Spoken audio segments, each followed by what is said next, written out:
Hey! How What's up? are you? I'm doing all right. We're ready to finally do the last note. The last note. This is the last thing I had planned in line for us, in terms of the side material. So yeah, this is going to be the last thing we do. All right. I hope you're all looking forward to it. Last note of the Golden Witch. I apologize for the wait. It's been so long now, hasn't it? Today we have a souvenir from the depths of oblivion. Do you remember this scent? The difficulty level is high in honor of you. Who am I? Who indeed? So, I'd like to say this up front. I'm pretty sure I got spoiled on who this is, actually. It wasn't anyone's fault. It was just I was looking at a list of side material, so I could be like, oh, I want to play this one on the channel. And then what I was looking at happened to list like the main focal point characters for each of the side stories. And unfortunately, in this case, that happens to be a major spoiler. Well, let's see if I can solve it then. Yeah. So, well, I mean, maybe I'm absolutely wrong, and I'm completely wrong about who this is. But I think I'm pretty sure I know who it is. So, I'm sorry. I didn't mean to ruin it for myself, but I had to look at a list of things to play, so I knew what to play.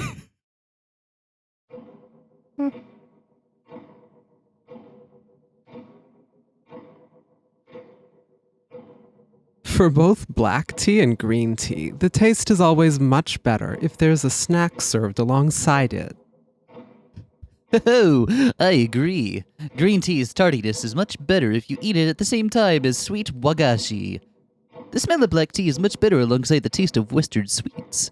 If you slip into that sort of rhythm, you can enjoy both even more. I agree with your opinion. However, I think that for what you call snacks, you should only prepare one snack per cup. Ugh, I have no idea what you mean by what you call snacks. I've been eating and drinking for a while, but the taste is still completely unknown. From the start, this sofa could only seat 2 people. Why are we all crowded on it then? It's cramped, Battler. Why? You're the one who invited us over. I thought we were just going to play Smash Brothers again. Oni-chan also thinks it's cramped. That's what I thought too. We need to eject somebody. Understood. I'll leave here so you two can get along. Don't leave our tea ceremony. Shouldn't an older brother and younger sister who haven't seen each other in a while have time together without anybody else? Why are you so proud of being born after Battler? My foot! We're blood relatives while you're a complete stranger. Older brothers have 2 degrees of blood separation with their younger sisters. Wait. Wait, at what point does this take place? Because... Does Angie know? It's unclear. I guess they're still by Rudolph. Okay, sure. Don't me and Battler, as a married couple, only have 1 degree of separation? Oh, can I have my foot back? Your delusional notion of being a bride is no different from a creepy otaku who declares somebody my waifu every season. It's totally worthless. You're 18 and still a brocon. You're old enough to vote and get married, but you still can't leave your brother? Isn't that ridiculous? Ow! Can you two just not, you two can just not fight over me, you know? Ow! Oni-chan! That delusional woman is poisoning you. I understand you're stepping on my neck, though. Right now, you're drinking tea with me. Be quiet, you woman destined for 2 degrees of blood separation. Once a man gets a new family, the old one then becomes an outsider. You're standing in our parlor and are standing on formality. Shut up, you homewrecker. Out of the way, Oni-chan, I can't kill her. As I was saying, don't fight over me. From my point of view, you feel the opposite, Battler. What do you mean by opposite? In my opinion, he put himself in between us so that we'd stop fighting. So that he'd feel good as he's surrounded by 2 beautiful women fighting over him. No, Angie, no. So you're saying you're the victim because in the end he's flanked by two beautiful women? He'd be enjoying those big, beautiful breasts on both his arms. Wouldn't that make him happy? For the most part, that was what I was saying. Do you want to spend time with your flesh and blood sister or with some delusional fantasy bride? Be clear, Oni-chan. Oh. It's your duty as an older brother to encourage her to step away from her brother and her brocon route. Please stop saying brocon. Who even taught you that? Ow! Oni-chan, push her off the sofa. Oh. This sofa is ours, and ours alone. Oh, I'm gonna leave. You two can just work it out. Don't leave. Don't leave, Oni-chan. I want to have my guts inside my body when we're done. Oh, well, I'll change my afternoon plans. Having one couch for 3 people indeed made for a bustling tea time. Battler couldn't do anything as the front door was occupied by a witch, at the back his sister. He wanted to ask them to get along, but that would only pour oil on the fire, so he could only sit back, vaguely laugh, and pray it would end soon. In other words, what was this scenario? Battler had enough wits about him to know that this was dangerous in advance. Even if he could have tea with the witch and his sister, he couldn't do both at the same time. Realized the mouse was like half in view for most of that, and now it's all the way out. Beato, Angie, when did we start drinking tea here? You finally noticed. I have no memory of gathering here to start this tea party. What do you mean finally noticed? I noticed it long ago, but you two wouldn't stop. Don't put this on me. Sure you did. I understand, I'm the same way. When a witch calls for you, it's the same as this. You don't remember how you got there. So that means we're pieces on somebody else's game board, huh? I agree. If that's the case, what does the new game master look like? It can't be. Did they call us here just to watch me and Beato fight over Oni-chan? It has to be Burn Castle. Is she unveiling a new fragment?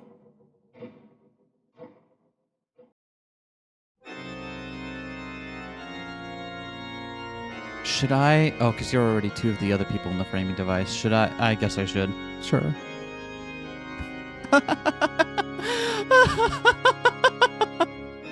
At the name, a new witch's figure appeared, and with a flurry of wind surrounding them. Who the fuck are you? Oh, feels good to get that one last time, doesn't it? Who the fuck are you? Sorry about the cursing, That's not Burn Castle. Introduce yourself, guest. I may not know who the game master is, but I am the owner of this tea room.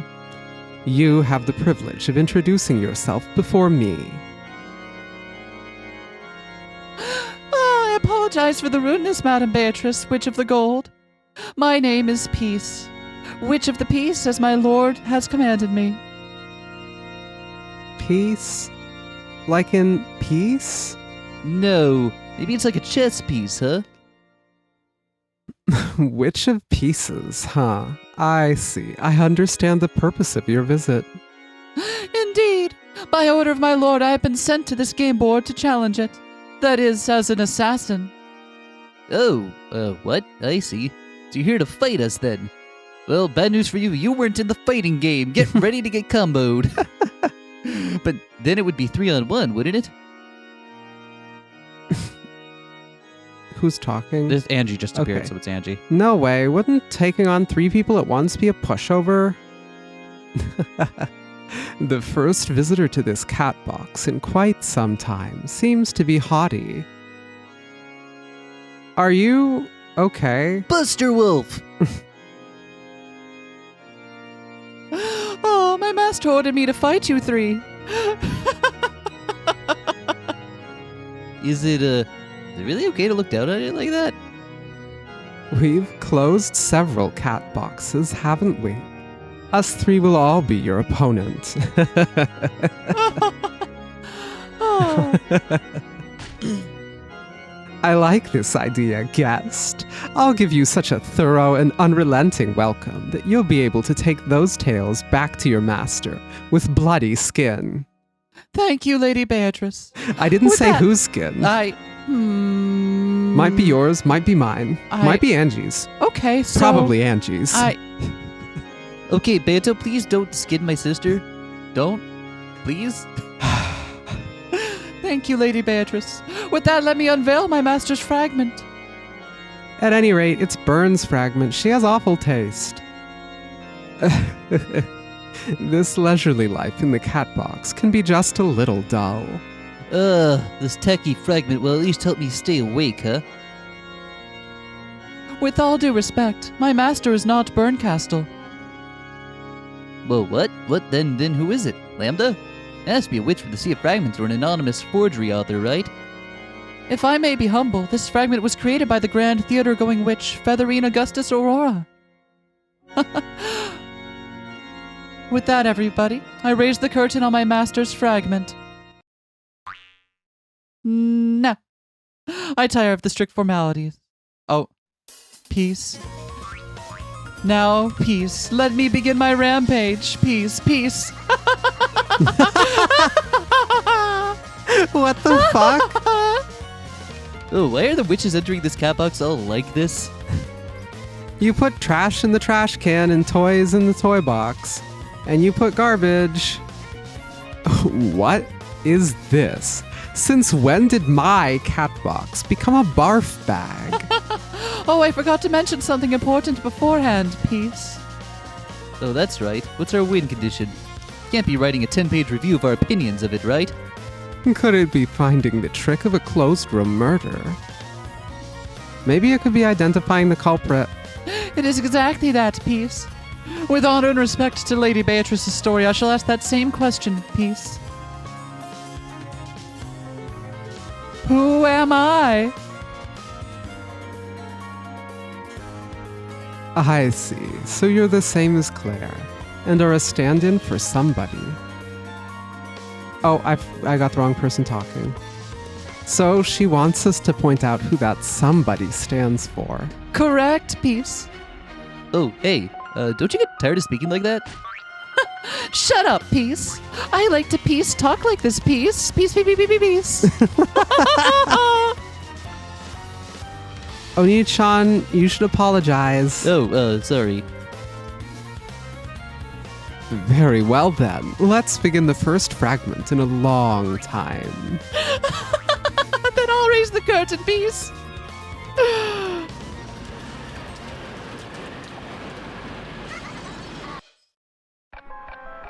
She has seriously cracked energy. Hold on, I we gotta like do her. an intro for this?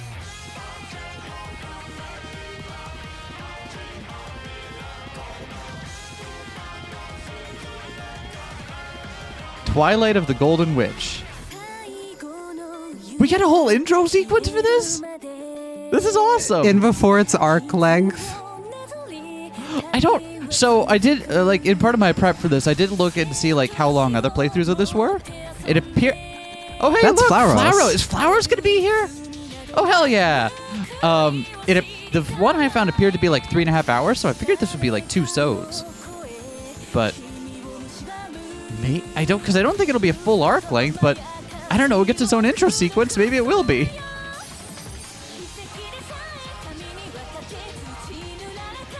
Literally everyone is in the intro. Oh my... Okay, literally everyone is in the intro. Wait, why are they chibi now? Why the fuck not?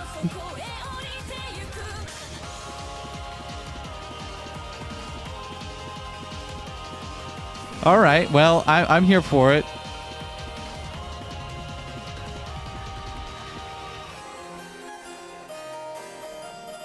Beato, why are you chibi? This is the power of the endless magic. Ugh. Immortality, but it only hits a cartoon anime styles, huh? I can even give myself pachinko sprites. No, God, please spare me. A storm was over Rokonjima. However, a warm light was overflowing from the Ushiromiya family dining room.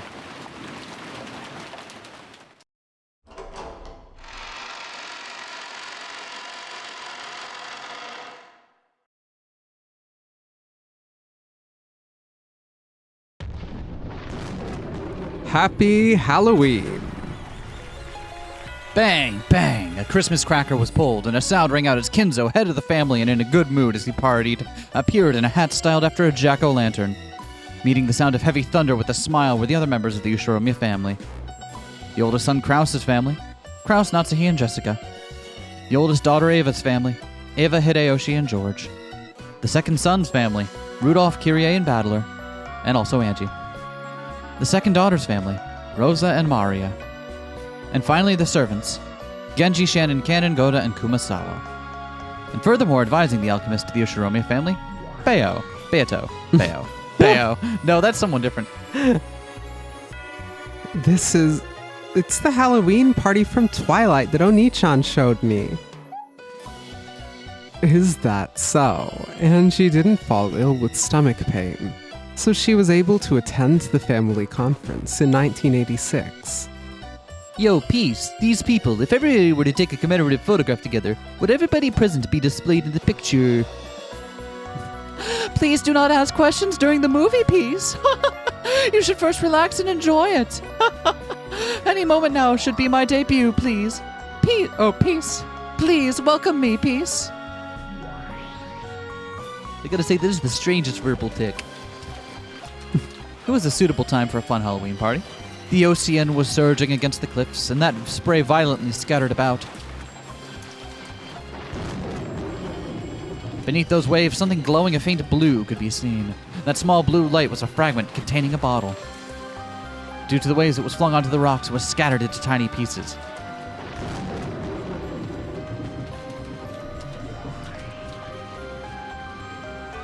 In time with the thunder, the bottle released a glow of light which began to fly about like a swarm of butterflies. The sight of them flying about in a storm was a beautiful thing. And then near the Ushiromiya Manor, opposite the Rose Garden, the figure of a witch formed. For the sake of creating a tragedy tonight, a fragment was sent to the form of the sea to kill a Peace. Hey. Ah, shit! Oh. Oh, did you think it was the perverted detective who washed ashore here? Too bad. It's the witch beauty. Peace-chan, peace! Despite how she was dressed, the Witch of Pieces looked pathetic as she was battered by the violent winds. Any sort of umbrella would be flipped inside out. And with that, the witch's skirt was also overturned in that way. Ha ha! You can see my underwear, Peace. Because I didn't put on stockings or anything, it's a plain sight, Peace. Ah! What would this fool of witch be able to do, besides feeling vertigo? However, the three people who had accepted her challenge did not see any of her amusing behavior, because they knew this sort of witch could exhaust the limits of cruelty. But in that sense, everybody was also already used to the run-of-the-mill killing methods. As they told themselves to leave their human hearts behind, Battler and Angie were already prepared to be detached from the tragedy. Only Beato was excited for it as she ate potato chips. Wait, we have chips? Huh? The door was locked, but that had no meaning for a witch. Even so, she needed to touch the doorknob to open the door. Static electricity sparked, and she drew her hand back. Peace once again stretched out her hand. But the result was the same. Once more, her fingertip was repelled. This right here is brazen. It's a boundary. I see, as one might expect from Kinzo, the Ushiromiya family magician. An uninvited guest cannot simply cross over the threshold, right, Peace? As she elegantly laughed, she tried to open the door several times, but could not. It seemed to be a particularly strong boundary. At the very least, it looked like the Witch of Pieces couldn't break it. While she appeared to take shelter from the storm under the eaves of the entrance vestibule, she thought about what to do next with an impish smile on her face. Ba-doo-ba-doo-ba-doo, boom-ba-doom-ba-doo-ba-doo-ba-doo, boom-ba-doom. I apologize for the impoliteness, Lady Beatrice. I know. I didn't realize until you told me, since I was drunk. We'll watch how things play out. Ignore it. This is Rokenjima, also known as Akujima. In this storm, the light that spills from the manor can lure out many demons. And besides, it has only touched the barrier, not shattered it. Shannon's shield is not easy to break. I know best. Thank you. The barrier tonight is something that can only be broken by a member of the Ushiromiya family. Even so, just touching the shield is unpleasant. Don't be jumpy. Shannon's barrier is strong. You can relax and have fun. Even if the monster is able to breach the barrier, then I'll gladly become its opponent. I won't let you become its prey. Cannon and Shannon. This is a relaxed party. Can you turn your work mode off? Hey, he gave you an order. Certainly. No, but I'll at least make an attempt. Rudolph, Kyrie, where are you going? Huh? I just wanted a small change of pace, that's all. The winds outside are very strong. I will prepare an ashtray for you in the guest room so that you may relax. Oh, thank you, Genji. But we tend to be contrarians. Normally you yearn for a warm mansion, right? This time around I longed for a bit of the storm, that's all. Aren't the eaves of the entrance something? Once I get a breath of it, I'll come right back.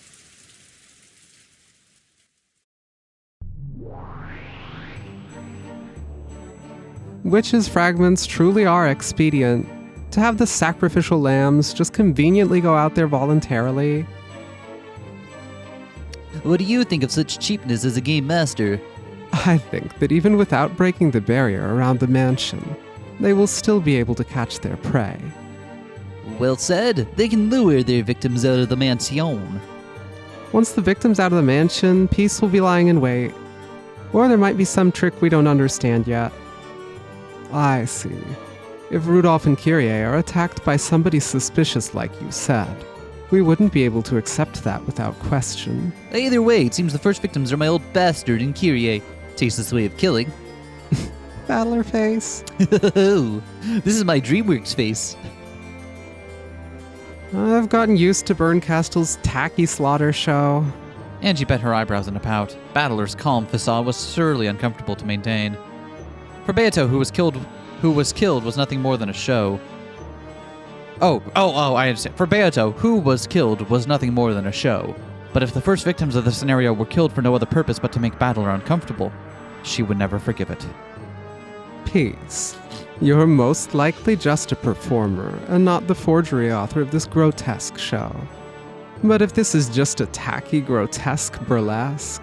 Oh, and if it is? It follows you guys' preferred style.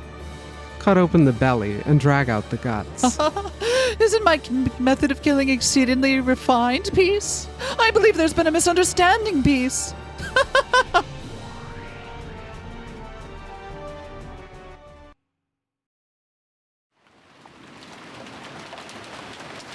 As I thought, the storm has turned the outside air sweet. Even if it's in the middle of a storm, sometimes it's just easier to have a duo to calm down if it's just the two of them, huh? Is that right? Didn't you say that to every girl you meet at parties? Hey, cut it out. Isn't bringing that stuff up past the statute of limitations? I'm totally retired from that awful Playboy stuff. Totally. Don't even worry about it. Anyway, did you see any of those, steak ladies about? I wonder if those words are the real deal. I wonder if there's a way for me to believe them. Oh, I wonder if it's due to the storm's atmospheric pressure. Somehow it always feels insane. Hey, can you at least wait until nighttime? Oh, do you not know? Right now, isn't it nighttime? Two impish smiles and captivating lips approached each other.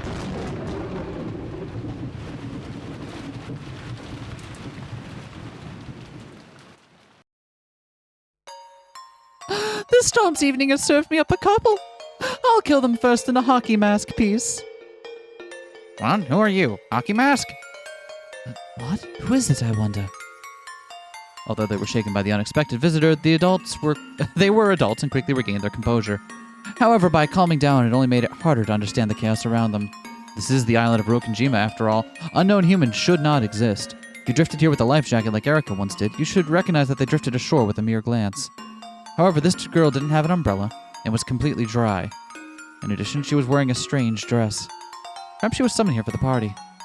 Oh, okay, I see. Perhaps an entertainer for the Halloween party today. You surprised us.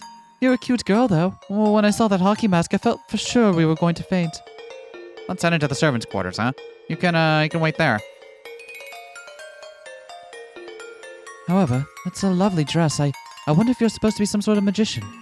Oh, you're right. Might be escape magic. I wonder if you're supposed to break out of a perfect closed room or something like that. Do you imagine? I think it might get old after a while or something. The old man likes that sort of thing, though. You should rest your shoulders. Here, come inside. Oh, I'm overjoyed. I cannot enter the barrier unless somebody from the Ushiromiya family invites me, peace. Pardon me? It's true for me as well. I don't want to be left out in the storm. I think I'll enter the mansion, peace. So I guess she's wearing a fancy dress, but also a hockey mask? Yeah, that's great. That's pretty great, honestly. At that time, a strong wind blew, scattering her hair like a bundle of curtains. No, it wasn't like that. A strong wind did not blow. Then what made them think that? That was because her hair had been scattered to such a degree that it was only natural they would think it was due to the strong winds. But her hair, there was so much that it almost looked like a curtain. And that curtain was coiled about Kyrie, poised to swallow her. Oh, shit! This... At first it looked like Kyrie was trying to sweep it away, but that was wrong. She was drowning. Kyrie had been swallowed by the sea of Peace's hair and was drowning.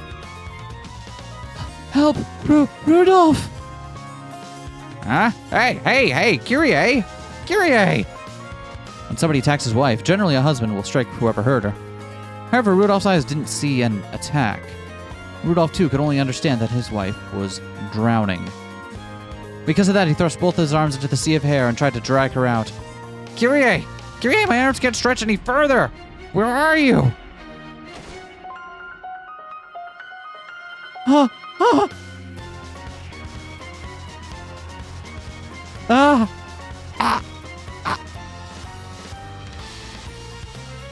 Yeah, Kyrie!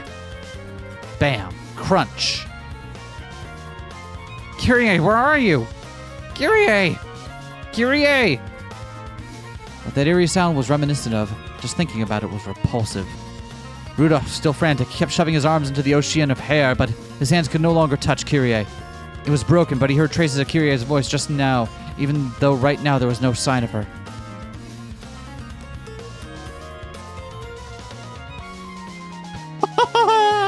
That was a delicious snack piece! As the sea of hair faded away while it danced in the wind, only the smiling figure of the Witch of the Peace remained. Rudolph's brain was still unable to understand the situation. As a faint smile and tears appeared on his face, he was still trying to believe that this was a bad joke, and that Kyrie would come out of hiding somewhere to laugh at him. Ugh. As always, they love to flaunt revolting things, don't they?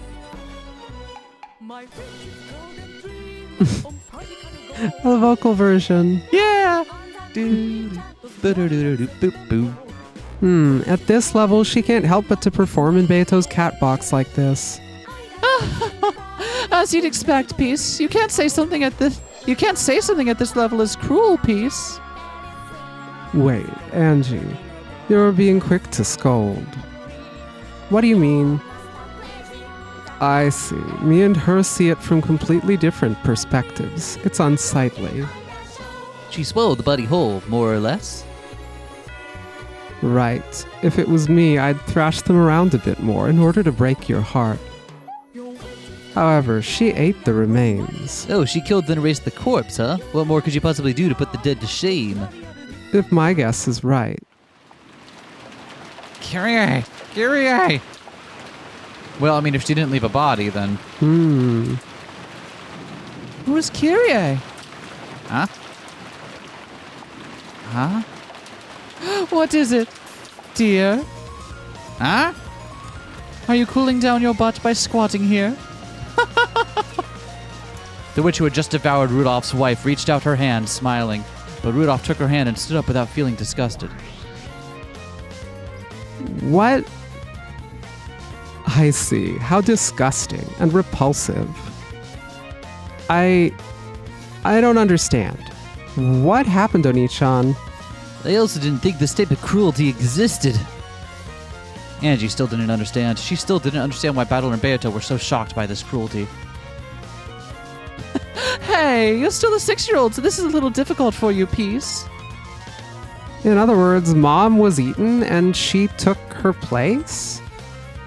That's correct. It's likely that that is her power. The power to swallow up somebody whole and impersonate their existence. What? Right now, that's why my old geezer took her hand with such an embarrassed look on his face. That witch just ate Kyrie. Even though she still exists, she was swallowed whole. This is really funny based on another game that we played quite recently, not on the channel. Oh, yeah, it really is, actually. Yeah. Don't spoil that, though, I won't. for people. Why was I here? You heard my voice, Rudolph. Nah, I give up. Was it amnesia? No, now I give up. Don't tell me. Why are you hesitating? I'm your wife. You can ask me anything, dear. Oh, really? Sorry. What if I'm getting Alzheimer's? Seem to have forgotten the name of my young, beautiful bride. Isn't it Peace who's Romeo, Peace?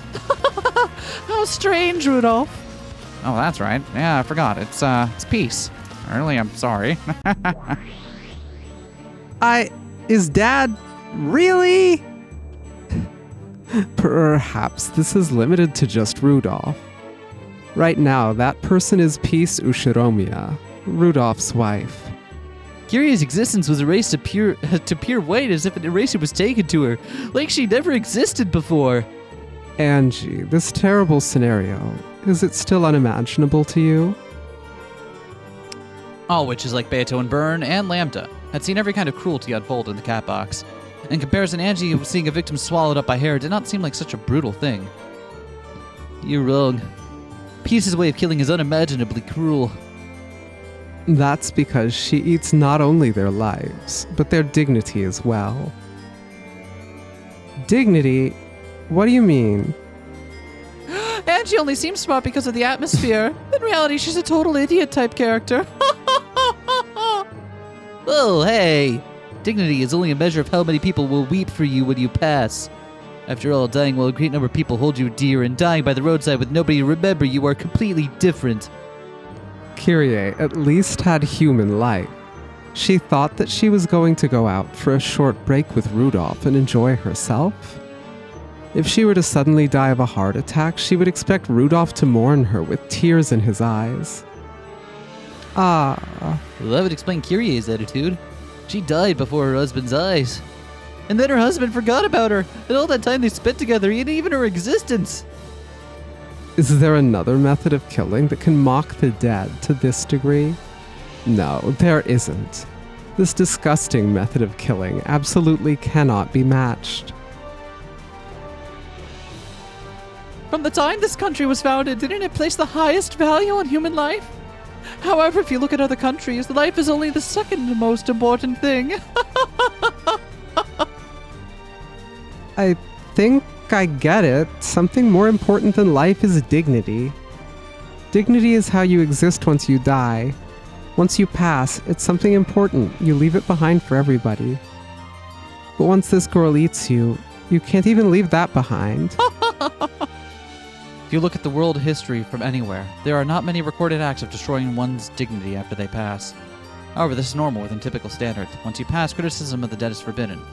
However, as an exception within exceptions, within the strange Japanese culture, it is not thought of as a mistake, but as the height of hearsay.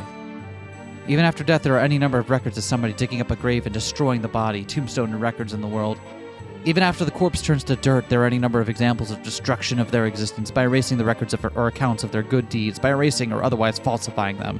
Like that one dude who got purposely erased, whose name was tried to be erased from history for burning down the library, right? What? Did I remember that incorrectly? I thought there was a dude, cause how was the Library of Alexandria destroyed? Oh, I forgot. Right? I thought the dude that burned it down was like I thought maybe I'm completely making this up actually. Library of Alexandria. I could be. It's Despite the widespread modern belief that it was burned once and cataclysmically destroyed, the library declined gradually over the course of several centuries. Well, never mind then. Interesting. I lied to you all. I just straight up lied to you. Here on microphone. Think you can ever forgive me for that? Yeah. Okay. As a result of that, myths are often born. Okay, fair enough. After death, you can destroy hundreds or perhaps thousands of years of dignity. Oh, the meaning of your existence is to swallow things whole. And on top of that, she takes all those lives she snatched and overwrites them.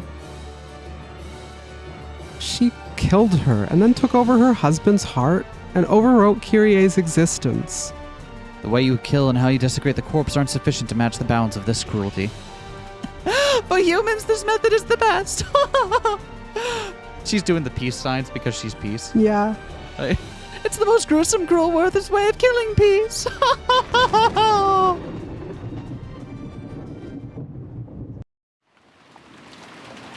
Oh, what is it, peace? Are you in bad spirits? I love being together with you, peace. My spirits are already lifting. Now let's enter here. You should relax. Oh, okay. Somehow you seem off tonight. It's kind of sexy, actually. Arrah! That's the highest form of praise, peace. The barrier rejecting outsiders no longer had any meaning. However, no, not now. It had been many years since she had married Rudolph and held a rank in the Ushiromi family. The Halloween party was an extremely quiet affair. At a buffet party, you could enjoy the stylish atmosphere, but you would eventually get tired of it. At the time Rudolph and Peace came back, everybody had taken their chairs and sat them in a circle and were chatting. Oh, hey, welcome back. Everybody's relaxed in their chairs, so do you want me to get some for you? Yeah, sure. Can you give us a minute? And can you get a blanket for Peace, please? Oh, thank you. Rudolph, you truly are kind to women, Peace. Hey, are you not understanding? There's only one gal in the world who I'm kind to, and that's you, Peace. Oh, you, Peace. While laughing and smiling, Peace fawned on Rudolph and gave him many kisses on the lips. Oh, good grief, they're completely absorbed in each other. Oh, Battler and friends, are you still talking? Huh? Well, I'm a young man. I can chat as much as I want.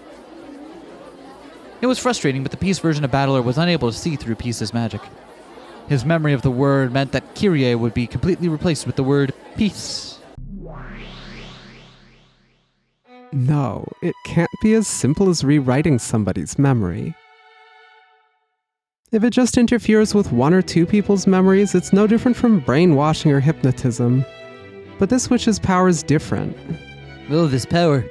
She has to be similar to, Featherine Augustus Aurora, the witch who had sent Peace, was a top-ranking witch. Her power was that she could look down on the world as if it were a storybook and freely rewrite it. Peace's power to swallow Kyrie and then make Rudolph believe that she was his wife was not a simple one. Peace's power to swallow anything for the world and replace it with herself was a power so very close to Featherine's. I thought it was stupid, Peace, that you were talking about how it was similar to that ill-tempered black cat or that super thick paper witch. She said I'm thick. Lambda, that wasn't a compliment. You understand that, right? No. Even witches of the Senate denounce something of that degree. I was created as the messenger to look after the Peace that theater-going witch Aurora sent. If the great lady Aurora is a candle that shines upon the great pillar that supports this world, then I am a being whose fire is a small fragment of that candle, Peace.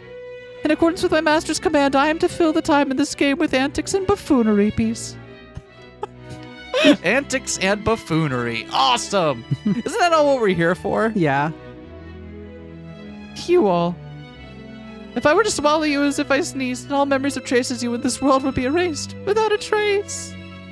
From the beginning, I was wondering, how can I make these guys more scared of me? That's it.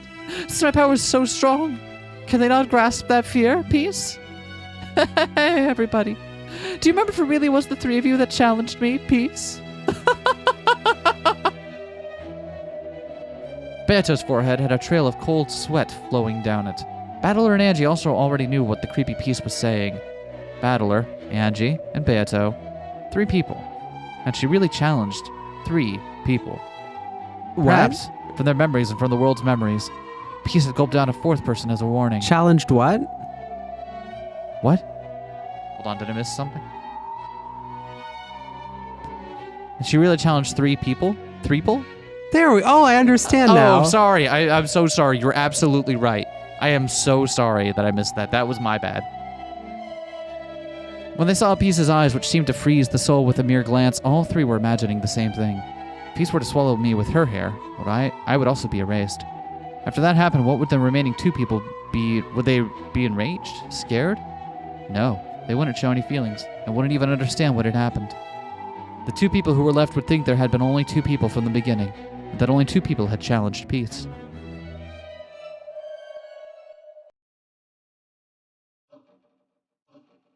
Are you threatening us, Lady Peace? Beato's manner of speaking to Peace had clearly changed. Battler and Angie were still unable to loosen the fists they'd clenched around their laps. If my warm welcome has caused offense to you in any way, let me apologize. We are shallow and unrefined and aware of our bad manners. Respect is important, Peace. So long as everybody shows the highest respect to me, I can be quite generous, Peace. Thunk. As if they all had agreed upon this beforehand, Battler, Angie, and Beato flashily crossed their legs. However, it was the opposite of an elegant gesture, as they were too careless when they crossed them. Peace wasn't able to understand what happened in front of her as she forgot to close her mouth. Right now, those 3 people, finally understand my terror and improve their behavior? Huh? I'm tired of acting well-behaved, so would you want to make this fun? Sort of game where my Peace doesn't know what to feel about my opponent, so... The visitor here was trying her best, so we wanted to entertain her a little, but I'm already at my limit. At her limit of what emotion? Rage? It's hilarious. You're the most interesting visitor in a long while. Coming in and trying to kill a witch with laughter. Huh? What? Do you not know why she's laughing? You thought that if you showed us your power, we'd all cringe in fear and show respect to you? Bullseye. That was right. But if that was the case, why was she finding it so funny? That's a terrifying power, all right. It's enough to fill us with awe, but you're just so over the top. Hey, great Lady Peace. What's so scary about you? Right before you face off against your opponent in a boxing match, aren't you supposed to say something like, I'm going to checkmate you. Are you scared? The analogy seemed to hit its mark, and Battler burst out laughing. Hey, your fantasy is mystery after all, or mystery is fantasy. Just like how measuring the distance to your opponent in kendo is a side dish to the swinging of the sword. Aren't crazy games like why lords and ladies who love them meet over? There's only one thing those of us here are scared of. Hypothesis, inquiry, flare, bluff. When the theory you finally whittled away to a deduction is smashed to smithereens. Certainly, this power to swallow existence whole is interesting. One of our rare visitors went to great pains to create this gift. I'm sorry that the typhoon got you. The sudden change in mood, the fear in your face, it was all too overbearing. And then you ask us to behave? If you truly wanted to scare us, you should finish your question first. And then we'll decide if we want to be scared or to laugh at you. You're our opponent. Aren't you facing 1,000-year-old witches who gulp down locked room murders as a side dish to their tea? At any rate, I'll give you an example. In boxing, it's like checkmate. This is painfully common knowledge of the boxing world. Yeah.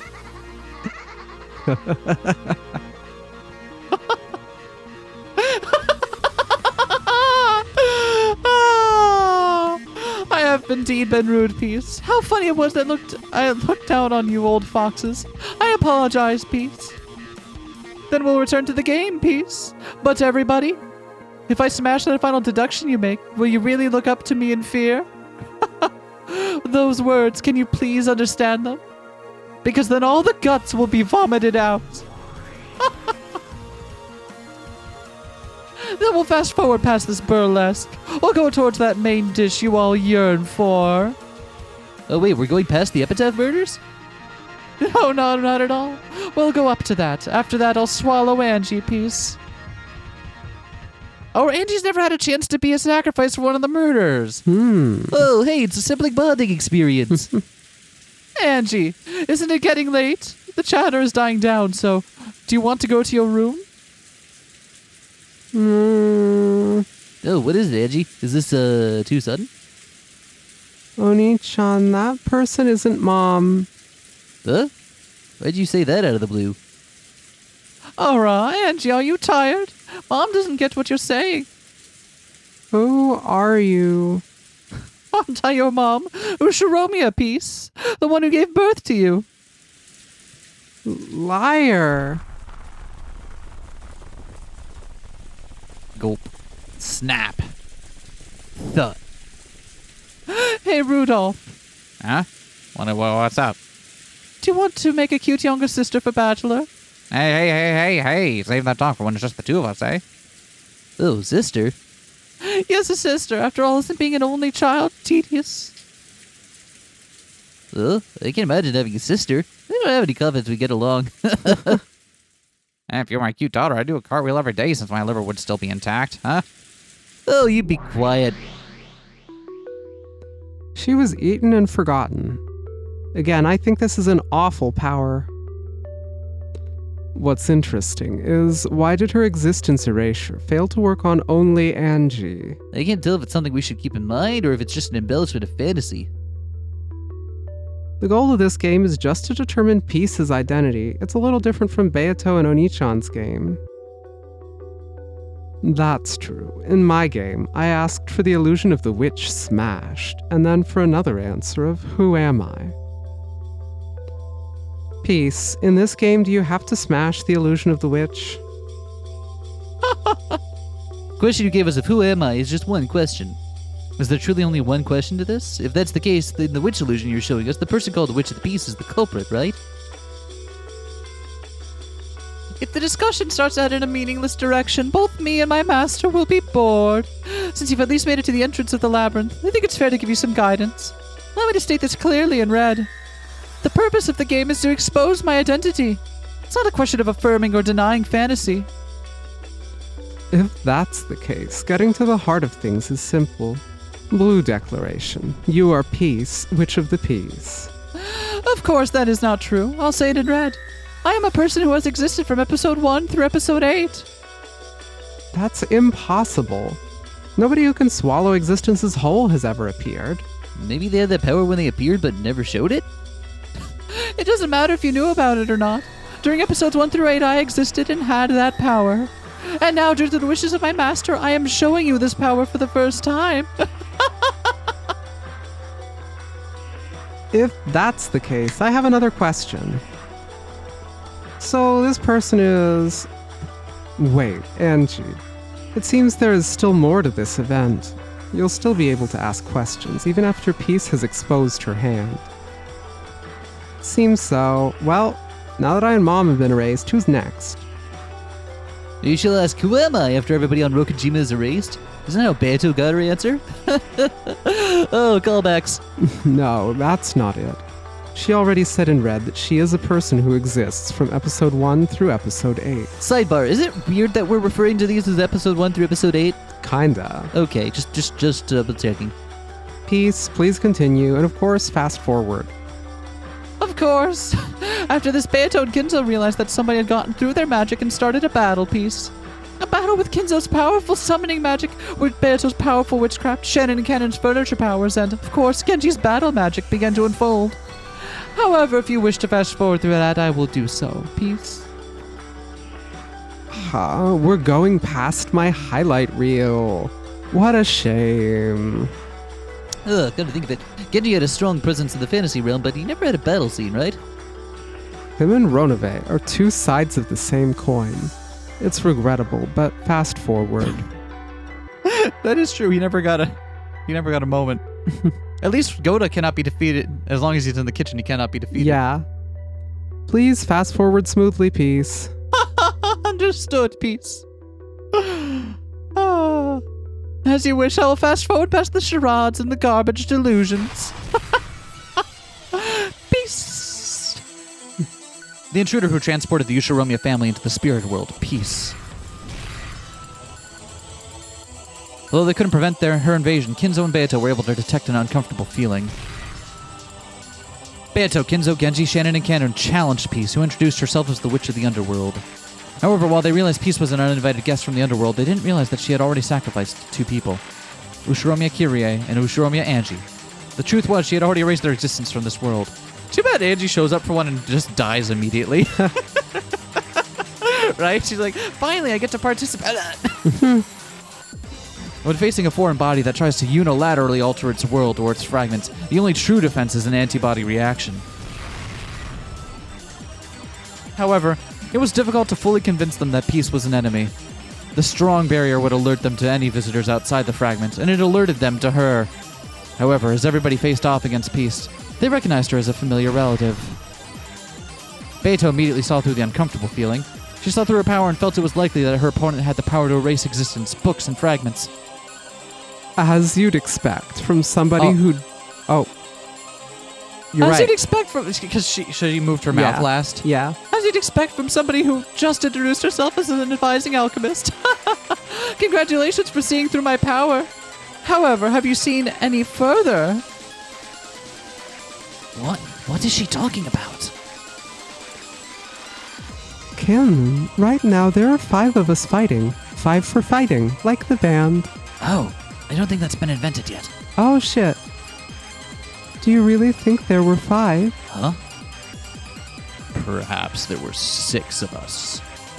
And following Canon and Shannon, there had been one more servant with the On in their name. Had somebody just been sacrificed as a Lesson? What? No love for that one? Isn't this similar to my golden magic? Now that you mention it, yes. However, it's a stingy power that can't even give me a single gold coin. I see. It's the same as golden magic, huh? If we're denying fantasy, that's the easiest way to explain it. It's unpleasant. If 6-year-old me got my existence erased from this farce from the beginning, why would Oni-chan be on good terms with my parents? That's right. The golden ingots are piling up. I'm absolutely not going to accept that my sister doesn't exist. Oni-chan! Oh. Hey, Peace. If you want to swallow up this brocon, go for it. I'm not going to fall for your boxing checkmate piece. Also, how do you know what that word is?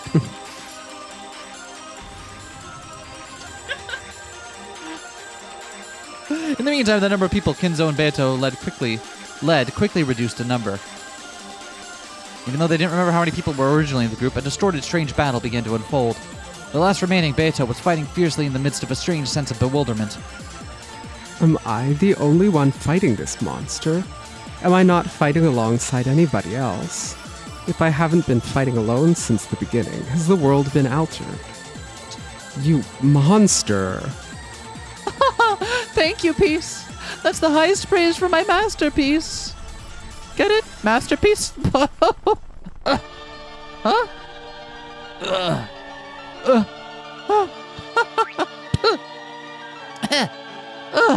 Oh, this can't be. Peace's hair, which had gulped down 5 people, suddenly spit something out. That thing was a thing that the eyes couldn't see. That thing was a thing. The swallowed victim's existence. I see. Unlike normal humans, those versed in magic can't be easily swallowed.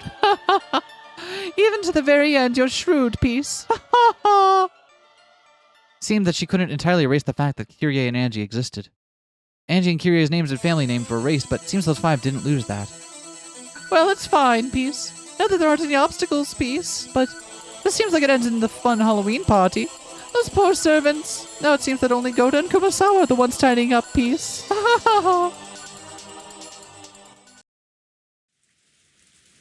A couple servants Who's narrating? couple servants who I hadn't seen before materialized and started flapping about. Oh, since I ate 3 of the servants, I thought tonight would be difficult for them, but it doesn't seem to be a problem. The lively and fun Halloween party gradually became a laid-back and well-relaxed one as the night wore on. Everybody was smiling and nobody was sad. It was a night full of happiness.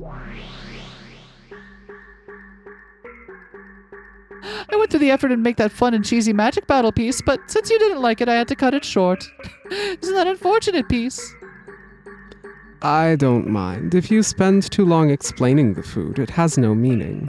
Ew, you're quick to set the table. Isn't having food fresh out of the oven in a restaurant one of its core principles? However, if you don't have a full set of silverware, it's impolite to stick your hands in and eat. That's right. I have no place to tell you to eat with your bare hands. Please use your red fork and blue spoon to your heart's content, piece. First, you want an answer from us, that is to say the witch's identity. I want to make something a little clearer regarding that. That is, do you exist as one person from episode 1 to episode 8? Let me clarify, is that person a person all three of us can recognize? Recognize? Oh, for example, in episode 8, the expression Lambda Delta's many terrifying monster friends was said. Supposing that one of those monsters was the right answer, even though they appeared in this fragment, we wouldn't know its name or who it was. Therefore, it'd be impossible for us to give you the correct answer. Oh, I understand. Let me say this in red, piece. You three definitely know my name.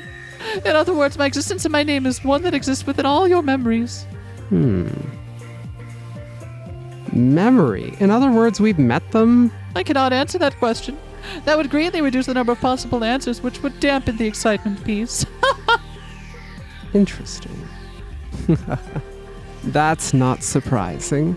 We're three people with varying life circumstances who have met and haven't met different people. If she answers that, the scope of possible answers would be quite restricted.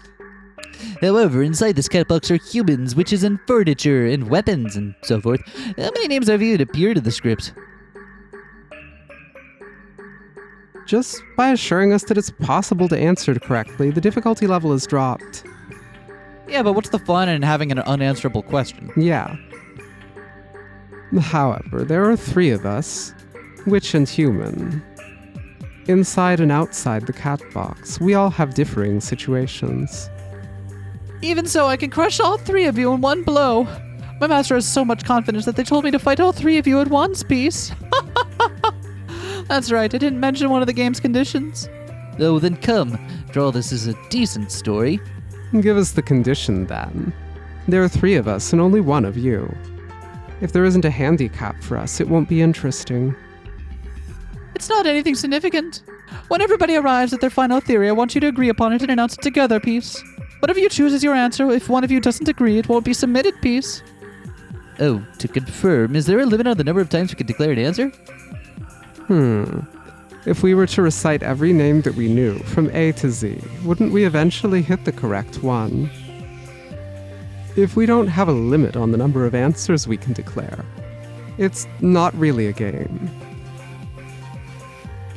Idiot, why are you proposing a rule that will only strangle your neck? Because that's how Beato does. If it's not, if there's no way, if it's not an actual game, she's not interested, right? Yeah. We've established this. It would still be our win. The three of us would arrive at the same theory and trounce her in a single blow. So this time around, it's not shotgun deductions. More like a sniping rifle. Of course, you can make countless checks in blue. But then after you've found the outline, you take it out with one shot. My master didn't order me to put a restriction on the number of times. But if you're interested in showing me a heated logic battle, I'd be glad to accept your request. Good grief. Thanks to that, trying to find the right name will no longer be a trivial fight. Oh, then let's begin. Let's take everybody's views into consideration, huh? With that, let's start, peace. How about you? You got any leading theories so far? My first theory, my first swing for the fences right Okay. off the bat. And I'm going to tell you up front that no matter what you answer, I'm just going to give the same. Yeah. Yeah. But My first was that in some way it was Toya Battler Toya. Okay. in the future. Because it's like, okay, who's somebody who's associated with Featherine in a way, who's been there all along in a sense, Yep. but also Yep, Toya. hasn't been there all along in a sense, such Okay. that not everybody would recognize them, even although they all know him, and who also Yeah. had the power to erase anybody by virtue of editing Hachijo's manuscripts. That's incredibly reasonable. So that's my first just like raw swing for the fences, go for it. Okay. I don't have any idea how that explains erasing Angie and sorry, not how erasing Angie and having someone not be there. It explains. It doesn't explain erasing and taking the place of Kyrie. Yeah. Taking the place of that I don't get. Yeah. That'd be strange for Toya. But still, that's not a bad... I mean, it could be something we don't understand about it yet. Yeah. And So, then yeah. my backup was, in some way, Battler's mom. Battler's mom. That's your... so those are your theories right now? Yeah. Okay. I have no evidence whatsoever for the second one. Okay. Battler crossed his arms and looked up at the night sky. Like I did in the game with Beto, will I step into the position of denying fantasy? Or will I decide everything is magic so my brains won't ache? First, Angie and Kyrie were eaten and their existences were erased. In doing this, it meant that from the beginning of this world, they didn't exist. Both the peace version of me and my old geezer believed that I had no younger sister. Think about it in simple terms, this is like Beto's cherished golden magic. Namely, that money is paid in order to create a false narrative. Coming right out and saying it. Yeah, right, gonna fucking admit it. If you had vast sums of money, you could get people to say that Angie and Kyrie were not in the family.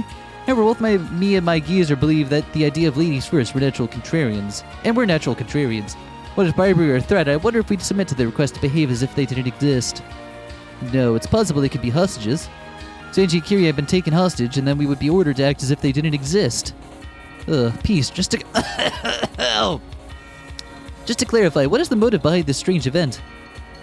Oh, as you'd expect from Battler. I also would like to know. Me too. If some ridiculous whim caused this event, it'll break the immersion of this fragment, and reasoning will be totally pointless. So you're saying not to make light of the human heart? The who done it, the how done it, and the why done it. As one of those three blades approaches the mystery of the witch, it also determines the standing of the witch. The why done it is particularly important, and that is what I think is the most important answer for mysteries. There is no reason is distrust. Probably two. There is no reason to distrust the standing of the fragment my master created, so I will state it in red. There is motive and heart behind this incident. Heart? I hope you know that it's a motive that both yourselves and any human can understand. In other words, it's not a kind of paranoid, self-righteous motive that only the culprit can understand. It's not some unexpected reason that only the culprit would find important where they say, die, while striking them with a coat hanger because they couldn't see Mount Fuji. But a third person would go, you would take a person's life for that, right? Oni-chan, you should apologize. If possible, rub your forehead against the ground. Sorry. I think we just got a nice big hint. But looking at the motive, that can be very useful in approaching the truth. Let's confirm once more. Many people were sacrificed. The culprit hold a motive to kill all of them. Of course, peace. For Kyrie and Angie, it was clear you made a conscious decision to kill them, but what about Grandpa, Beto, Shannon, Cannon, and Genji? Are you just putting out sparks, or was there an obvious motive? It was. Huh? That was an honest and unexpected answer. Our target was just Kyrie and Angie. Everybody else was just her putting out the sparks. If that's the case, I can follow the lines of the family tree, right? For example, the person who bears the biggest grudge against Kyrie and Angie would be Kyrie's younger sister, Kasumi Sumidera. You've already seen the depths of her grudge and madness in an earlier fragment. I'm not convinced it's her, but she has an understandable motive at least. However, if Kasumi was the culprit, she would only have the grudge against Kyrie, and she shouldn't resent the other members of the family. Going by the illusion of the witch, the murders of the other members were just her sweeping away the sparks, but that's different. I don't know. You could argue that she might also hate, like that hate might extend towards Kyrie's kid, Yeah. right? If Kasumi is the culprit, Grandpa would just barely be her target. It doesn't seem like she expressly targeted Beto, Shannon, Cannon, or Genji. I think I found a trail to follow. I wish to be clear, so let me declare it in red, peace. I have reason to make Beato, Kyrie, Angie, Kinzo, Cannon, Shannon, and Genji all disappear. What? Why? She doesn't have to answer that. Well, not if you tell her that. No, I'll answer. In red truth. Huh? By nature of this witch's game, you didn't have to give out unnecessary hints that could draw your opponent closer to yourself, much less state your motive in red. But Peace wasn't doing that. At that moment, she was like the amusing witch they had seen up until now. Her eyes gave off a weird feeling like the eyes of a doll. In order for me to come onto this game board, they were pieces that should not exist. For several of the victims, I originally was going to allow them to live. However, because of their circumstances, I couldn't allow them to stay on the game board. Therefore, they were removed. Don't misunderstand me. Their removal does not neglect the heart. However, for those I truly wanted to kill, I ignored the heart and showed them no mercy or pity as I removed them from the game board. That calm intensity made everybody gulp. Right now, she was not gripped by strong emotions, and she was not the witch of the game board. She was speaking from the heart of the culprit, a confession. The ones you really wanted to kill? Who on earth were they? They really thought the Kyrie was the main target and killing everybody else was unavoidable, but with this, I don't get it at all. For example, Grandpa could be a main target. Or to get a chance to kill him, she could have killed Kyrie and impersonated her to get into the family conference. If we accept the illusion of the witch's truth, Beata was the main target, and the process of killing her created some sort of trick. Everybody else were just victims caught in the crossfire. Particularly if you look at how those people were killed, the way they were killed in the illusion story is similar to the way the victims appear to be similar to Beata's epitaph murders. No. In the first place, as far as the choice of victims goes, having a phony target and a real target would make the how done it unnecessary. But in that case, she said they were all pieces that couldn't exist, so it's in conflict with what she said earlier.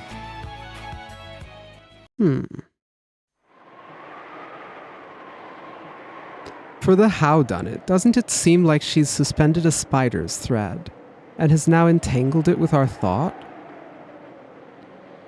I think we've figured something important out, but at this point, there's no use in being captives of our own thoughts.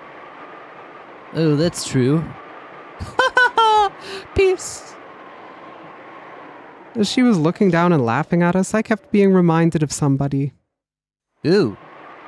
I don't have any line of motivation for her, but I've been trying to think of what this witch's aura brings to mind. Who am I? Peace. That haughtiness and laugh with her intellectual overbearance. It's just like my comrade. That person.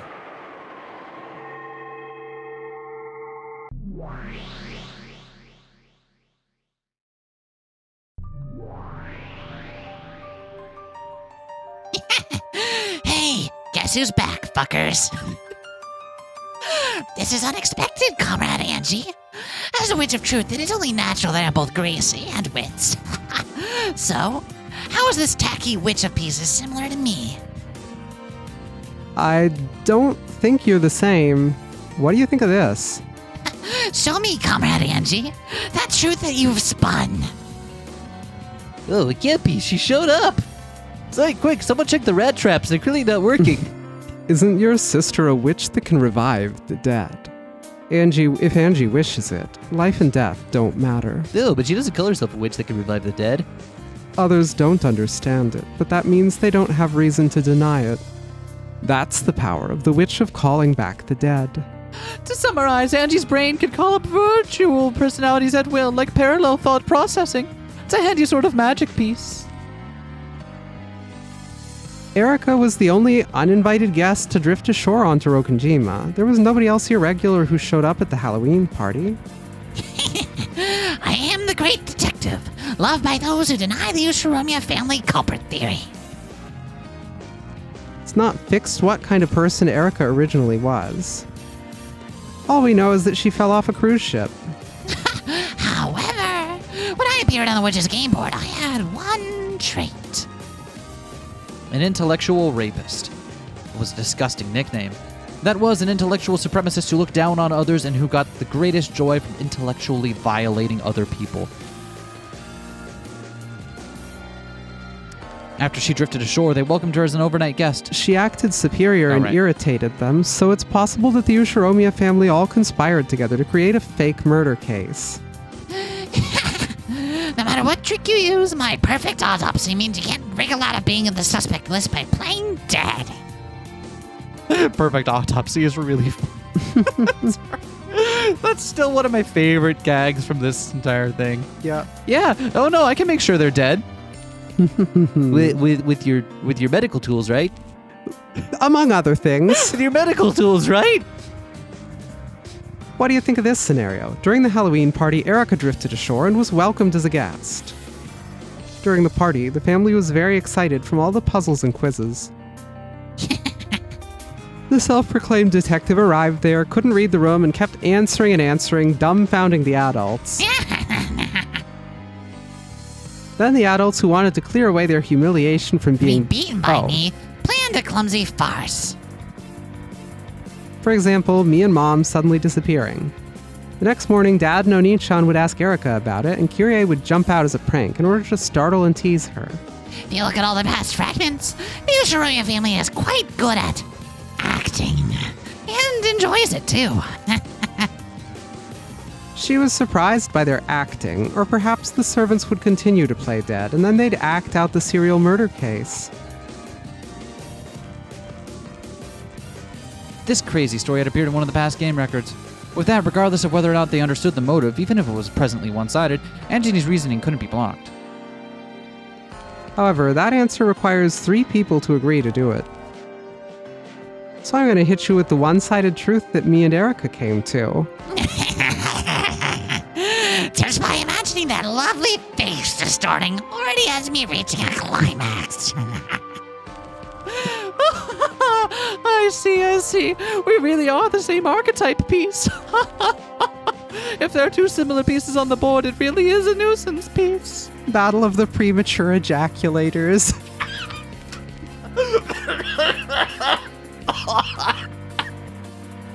What the fuck is wrong with you? She said it. Jesus. She said it, not me. Oh, I see that we only resemble each other in atmosphere. Is it a hindrance that our brain capacities are so different?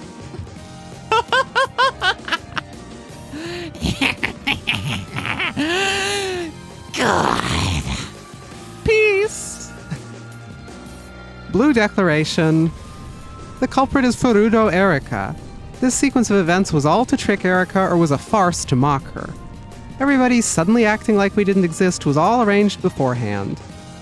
Then I will answer what you just said with the red truth. For several of the victims, I originally was going to allow them to live. However, because of their circumstances, I couldn't allow them to stay on the game board. Therefore, they were removed.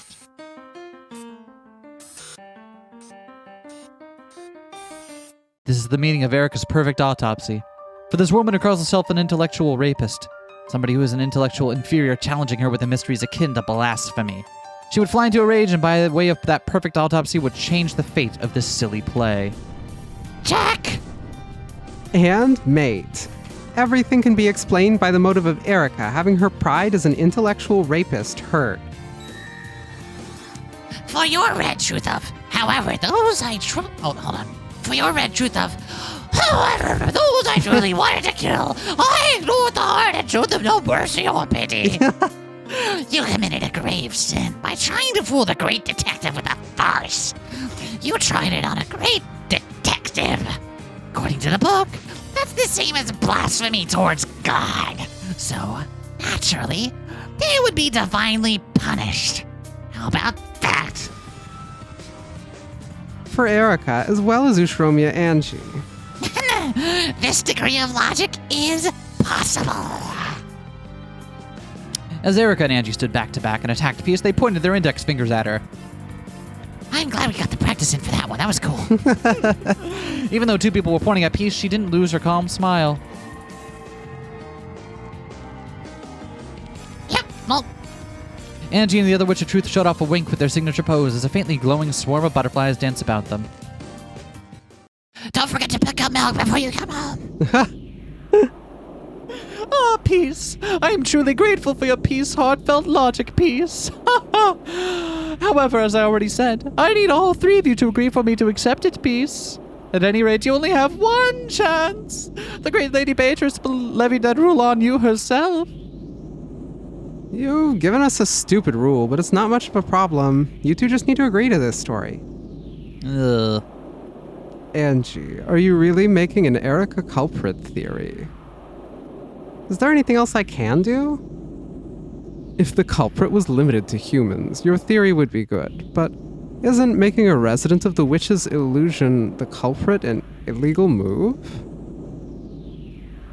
Lambda has her monster friends, Featherine has her black cats following her, and Burncastle has Lambda Delta.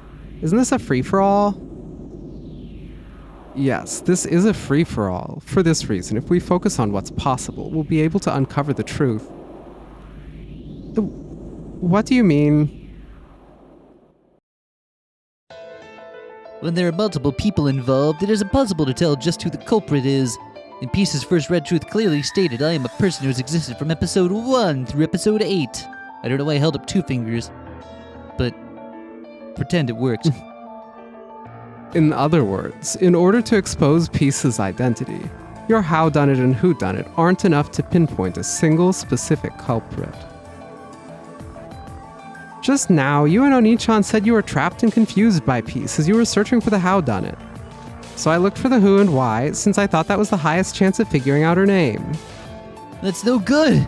The probability is high, but there's no reasoning behind it. You'll never be able to figure her out like that. It's only when you've honed your reasoning that you can start.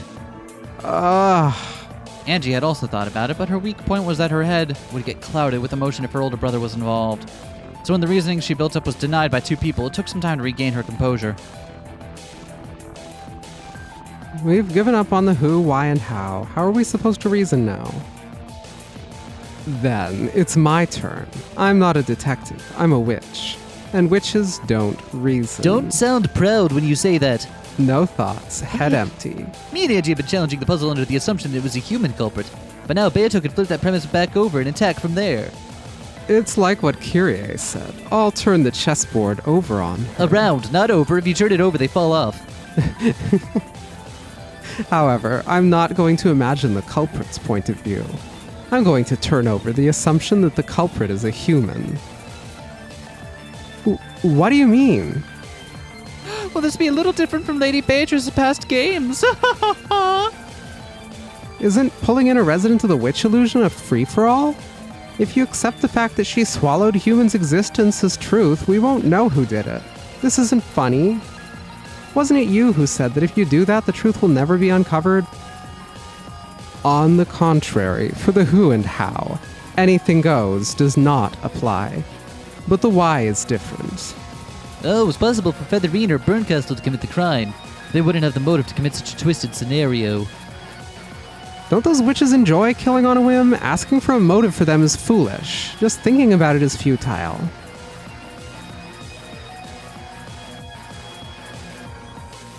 Now that you know all of what happened in the cat box, can you say that in front of Beato? That, In Battler's eyes, this was no joke or laughing matter, and Angie realized she had misspoke.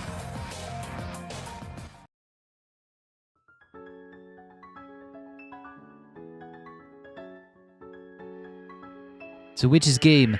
Anything goes. Ridiculous to think about since it's abnormal, crazy, and strange, but within it, you can't neglect it. The heart! These witches are ridiculous. They have absurd powers that they can use as they please, but they only have one, just like a baby or an animal. It's bugging me. They don't convey the heart. In simple terms, they're contrarians who aren't upfront. Even though they want somebody to reach their human heart, they can't help but avoid humans, but then they don't speak frankly about it either. You lot are helpless, foolish, pitiable idiots. That's why you can't treat the witch's game carelessly. You're a stupidly lonely fool, but you're still doing your best to frantically write out this fragment. So I definitely won't say that just thinking about this is futile. I can't match the man who treated the millennia-old witch's message bottle like the first love letter an elementary schooler wrote. Battler!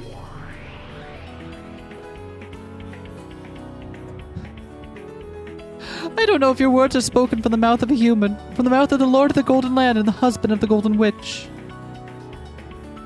When I got my master's order, when I came here, I couldn't help but think this was annoying. I wouldn't gain anything by coming here, and I thought it would just make me hate myself. However, this was worth doing. from your mouth just by listening to those words, just those. It was worth coming here today on a witch's errand.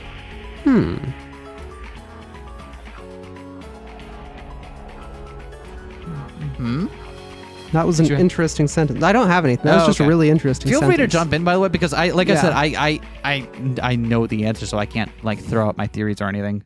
Beato, and peace, and furthermore, the uncountable number of witches I haven't met. I'm sorry. In addition, you'd already declared it in red. This event clearly has motive and heart. I'm embarrassed I lost my self-control and got sulky. Don't worry about it. I'd expect something refreshing like that from Battler's sister. But didn't the way I approached the how done it set you back? You're right, but at least you limited the suspects to just humans. Anything goes, but can you seriously read a witch's heart from the how done it? You can. The witch truly lacked a human heart. She wouldn't have the form of a human. Even if they completely become witches, they still want to get close to others, so they take the forms of humans. They earnestly look down on humans and lose interest in them. They think that the form of a human is stupid and they stop adopting it. The form they then take is scraps of seaweed. They sink, flutter, and fall in the sea of fragments, eventually becoming a flake of snow piled up in the depths of oblivion. The one who doesn't neglect the heart is the wizard hunting right. He is undeniably a witch killer. My omnipotent master still hasn't forgotten that human who showed me a battler. That's right, all the ghosts of witches want to be defeated like that with a eulogy, so they gather, like Rokajima's Beatrice. Honestly, it's unfortunate, Peace. Unfortunate. Honestly, this sourpuss hogging such a cute kid like you as her husband is a grave sin to the witches of the Senate. Really? What idiots. For somebody of low rank like me, it's crushing. Battler isn't suitable for you. Interesting. Are you going to try anything, you old hag? Old hag. The two of you love the freewheeling logic, but I won't give you that leeway. She didn't know if she was being irritated by Peace's mood or by her wrath, but while Peace and Beato were doing that, it surely felt as if invisible sparks were calmly floating about.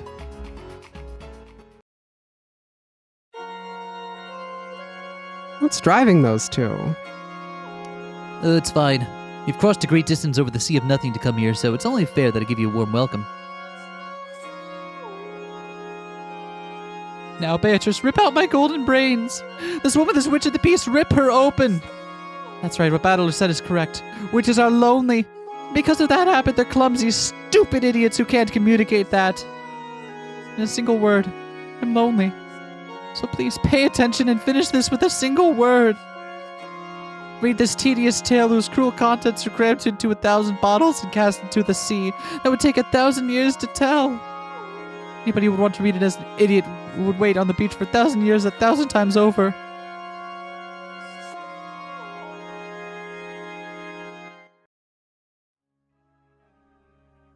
I'm going to tear you open, and then I'll accept your message.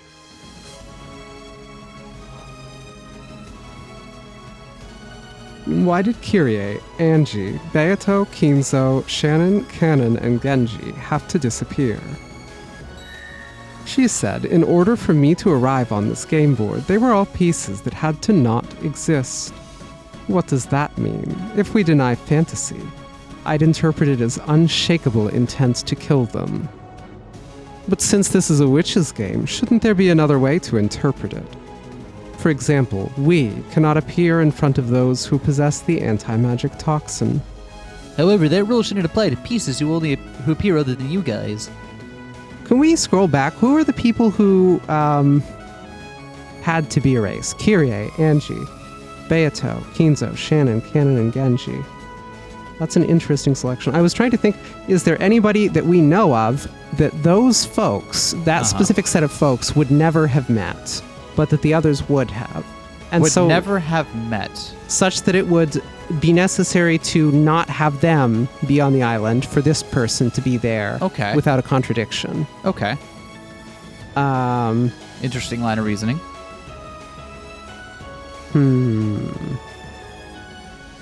So what you're taking it to mean is that So explain a little bit more what you mean by that line of reasoning. So what you're saying is that the game board is... So what is the game board representing then? Is it... I don't know. Okay. That was all I had. Okay.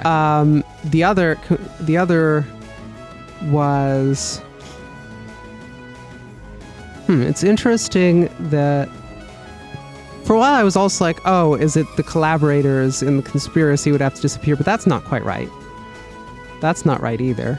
'Cause Angie wasn't part of it, and people that were part of it weren't there. So yeah, I don't quite know. Okay.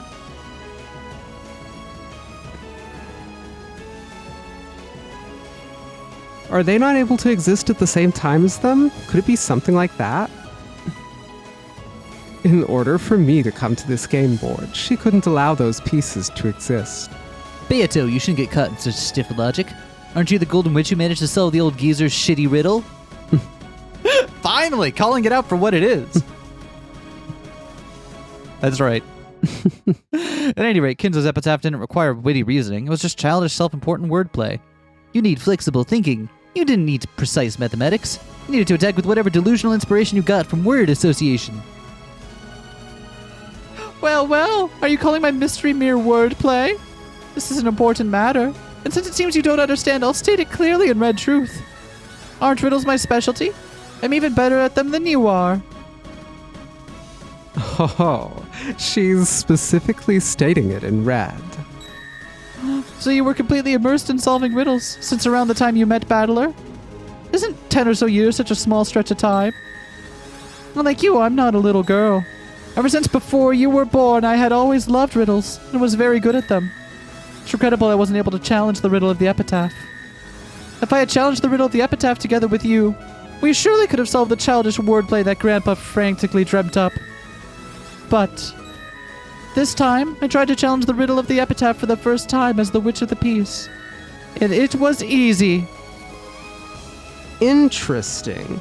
So, somebody else who was all about riddles, that immediately made me think, oh, Kumasawa was super into mysteries. Yeah? But that doesn't fit because she would have been around to challenge the riddle of the epitaph, and we know that she tried. Mm-hmm. So it can't be her. Is this gonna be... Is this gonna be Sayo's mom? Sayo's mom. So, Sayo's mom is Beatrice II, right? Yeah. So then Peace is what Beatrice II would be if she hadn't died on the cliff then. So if Beatrice... Wait. Is that what you're saying? Cliff? Yeah, because with Rosa. But that doesn't track because why is Pisu Shiromia married to Rudolph, and why would it require that Kyrie and Angie not be erased? Yeah, It would make sense. Because it would definitely make sense. Canon and erasing Shannon and Canon would be erased. Presumably because then we'd have Leon, right? But or not, or I don't want to think about that actually. So we're not going to. But. What? The riddle of the epitaph revived Beato as the Golden Witch. The odds of arriving at the correct answer were astronomically low, so solving it was like a miracle. Solving it revived the witch and caused a great number of mistakes due to sorrow to begin pressing at her back, which drastically changed the fate of the Ushiromiya family on Rokenjima. And she called such a cataclysmic riddle child's play as if she found it easy to answer? Right. What do you call the revival of the Golden Witch, rising up after 6 years from nothing and lowering your human self to furniture whose body was incapable of love? All that was the trigger for the tragedy. But right now, I'm entangled up in regret and grief that is as fierce as the epitaph's wordplay. If you had challenged it together with me, we could have solved it sooner. My hands and your enthusiasm, we surely could have grasped the key.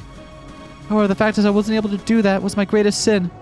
Because of that, you were born, Battler. Was shut up in the cat box. You were born. Right, because of that, you were born. Battler was shut up in the cat box, and Andy was left all alone in the future. Interesting. Okay. Too many garden paths in this. Let's reread that sentence. All right, let's reread that sentence. There you go.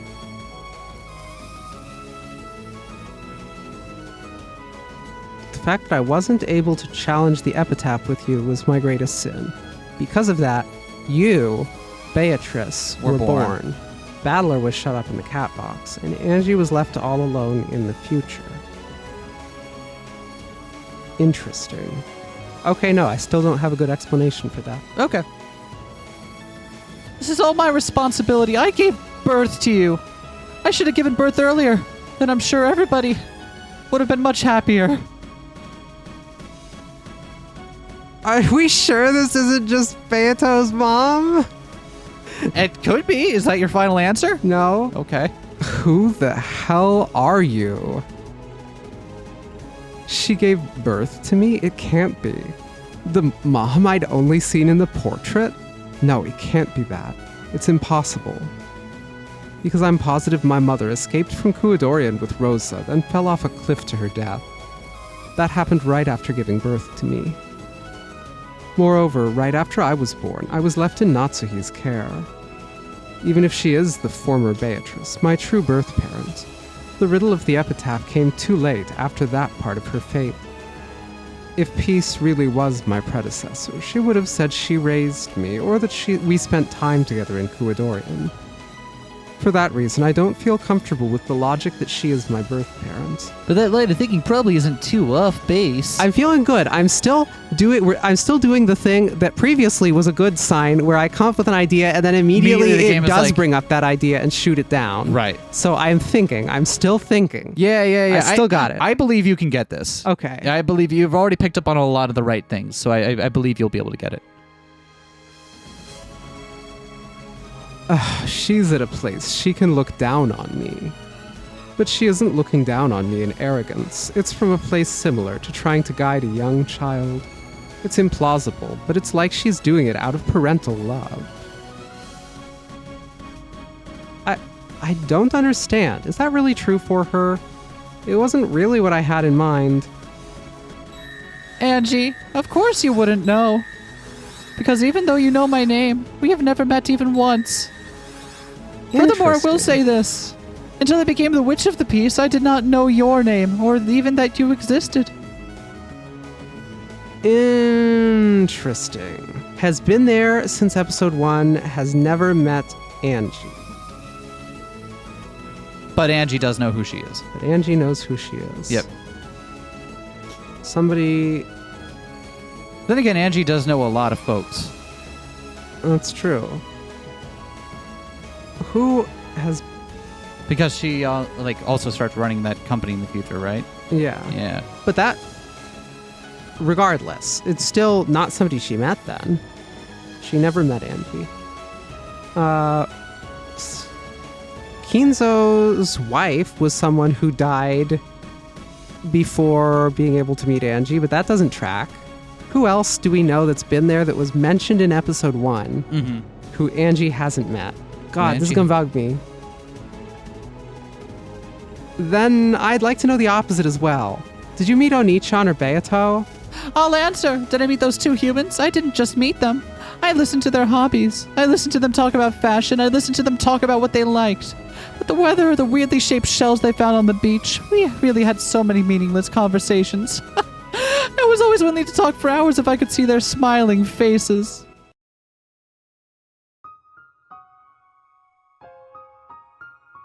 What is this witch talking about? Can't tell if she's giving us another mystery or the solution. Do you really not know who I am? Hurry up! Isn't what I'm doing right now the verbal equivalent of kicking and screaming?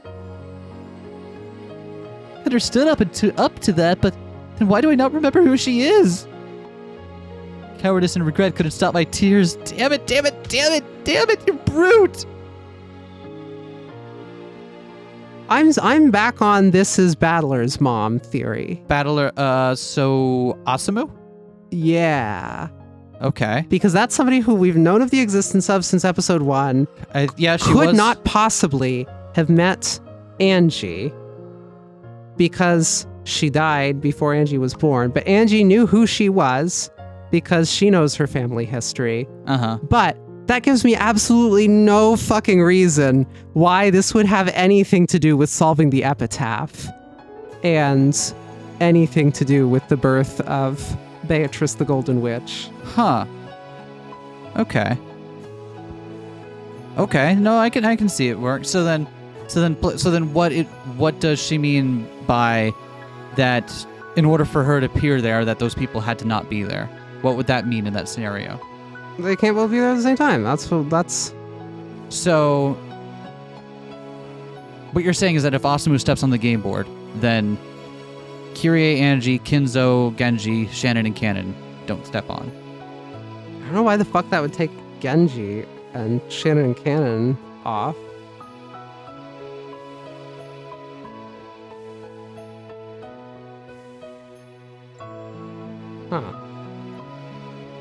Huh. This is gonna bug me. Let me know when you've got your final answer, because I think you'll be able to get there. I'm the only one she didn't meet, and then she didn't even know I existed. She's undoubtedly related to the Ushiromiya family, and yet she didn't even know Angie existed. At that time, I was definitely sick enough to not be able to attend the family conference, but regardless of that, I wasn't an illegitimate child. All the members of the Ushiromiya family should have known that Ushiromiya Angie existed.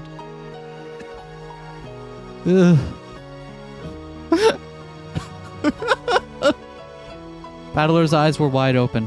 Within his heart, he was then certain he had found the core of the witch's piece's true form. There was no basis for it, and it didn't have evidence either. Nor was there a puzzle piece for guessing the culprit's identity. But even so, he was sure of his answer.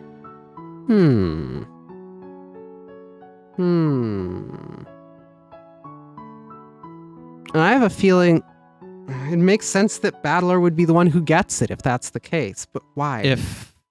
If the theory I just floated, that it's for some reason his mom. Asumu. Okay. But why? Why? Well, let's keep rolling.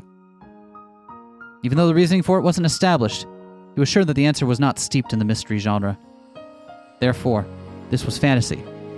Otherwise, she couldn't be here. You're... Beto had also noticed that Battler seemed to have seen through the identity of the witch. But compared to Battler, she was far away from the answer. Therefore, she needed a piece of reasoning. Why did people need to vanish in order for her to appear on this stage? It wasn't just Beato and her friends. We can't exist at the same time as her. I don't understand. Was there somebody else who could have created furniture like Beato had? No, that's not it. It wasn't a single person she couldn't meet. There were two members of the Ushiromiya family that she couldn't exist alongside. Who? I don't understand her. I really don't understand. A tear fell from Angie's face into her teacup. She scratched her head in anger over her own weakness, but she still didn't stop thinking. I don't remember her. I want to remember. I need to remember. I want to receive it. As the last survivor of the Ushiromiya family, as the witch of the future, isn't that my one responsibility?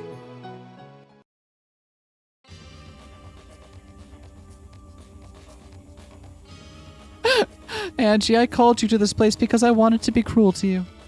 I'm a piece whose existence is incompatible with yours. How is this the answer? How is this the answer? What?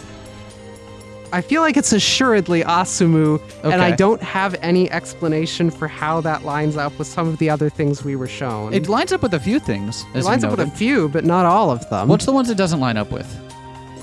Why Kinzo and Shannon and Cannon and all these folks have to appear. Okay. What folks specifically, though? Kinzo, Shannon, Cannon, Genji. Okay. What would cause those four specifically to no longer exist on the island?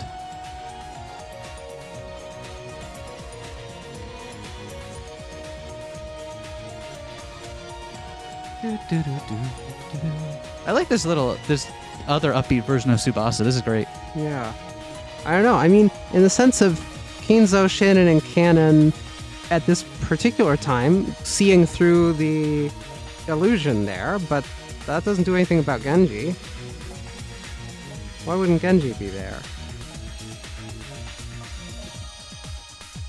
Well, who is Genji's ultimate allegiance to?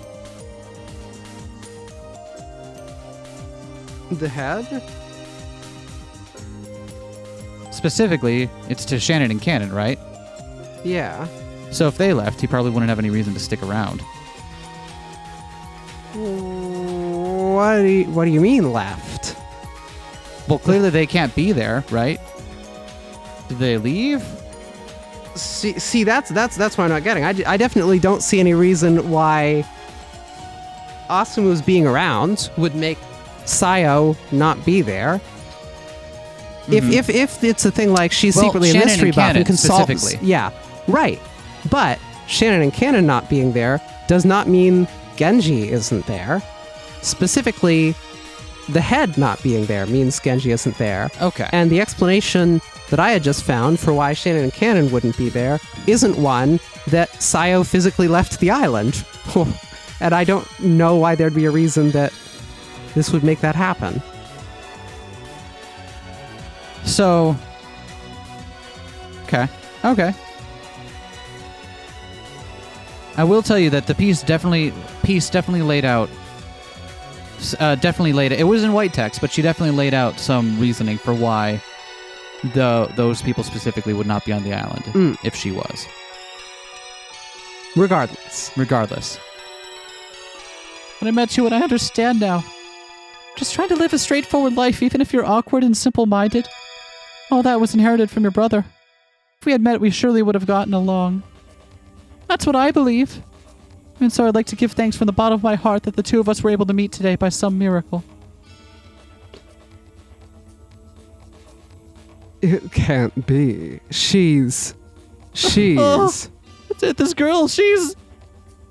Angie, my weakness tried to get revenge not only on Kyrie, but on you, too. For a feud between two women, the right thing to do is only to drag those two involved into the coffin. But even then, even though I'd never met you, since you were her daughter, I wounded your heart in order to console my own. And the trivial reason was why I called you here. As a parent, I am ashamed of myself.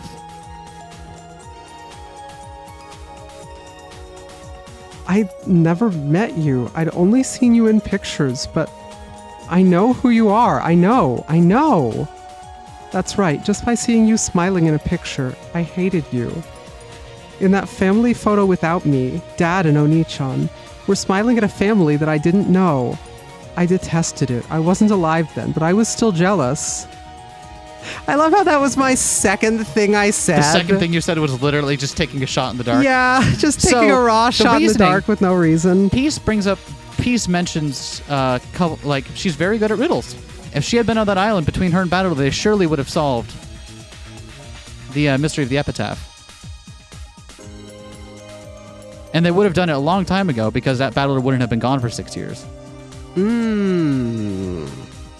I see. Yeah. So, the fabrication behind Kinzo being... They might have even solved it before Kinzo actually died. Yeah, it would have derailed all this It would shit have so derailed bad. Okay. everything. Okay. Yes. I get it now.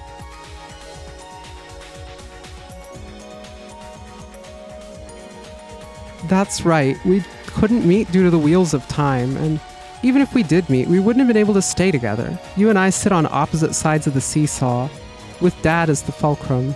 We cannot exist at the same time as family members. Also, when she's saying, like, if, I gave birth to you, it seems like she's speaking at Beto, but she's really speaking at someone else in the room. Haha. You did it. You did good. Your name is Ushiromiya Asumu, Dad's late wife, who passed away before I was born.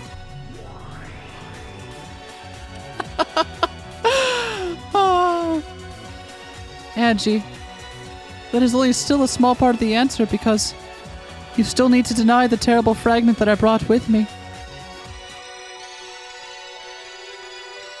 Huh? Once Angie, Beto, and Battle arrived at a unanimous answer, they would give it to her. And yet, why did Peace, no, Asumu, want to hear it from Angie's mouth? Well then, start the autopsy. Cats certainly love to kill things twice, after all.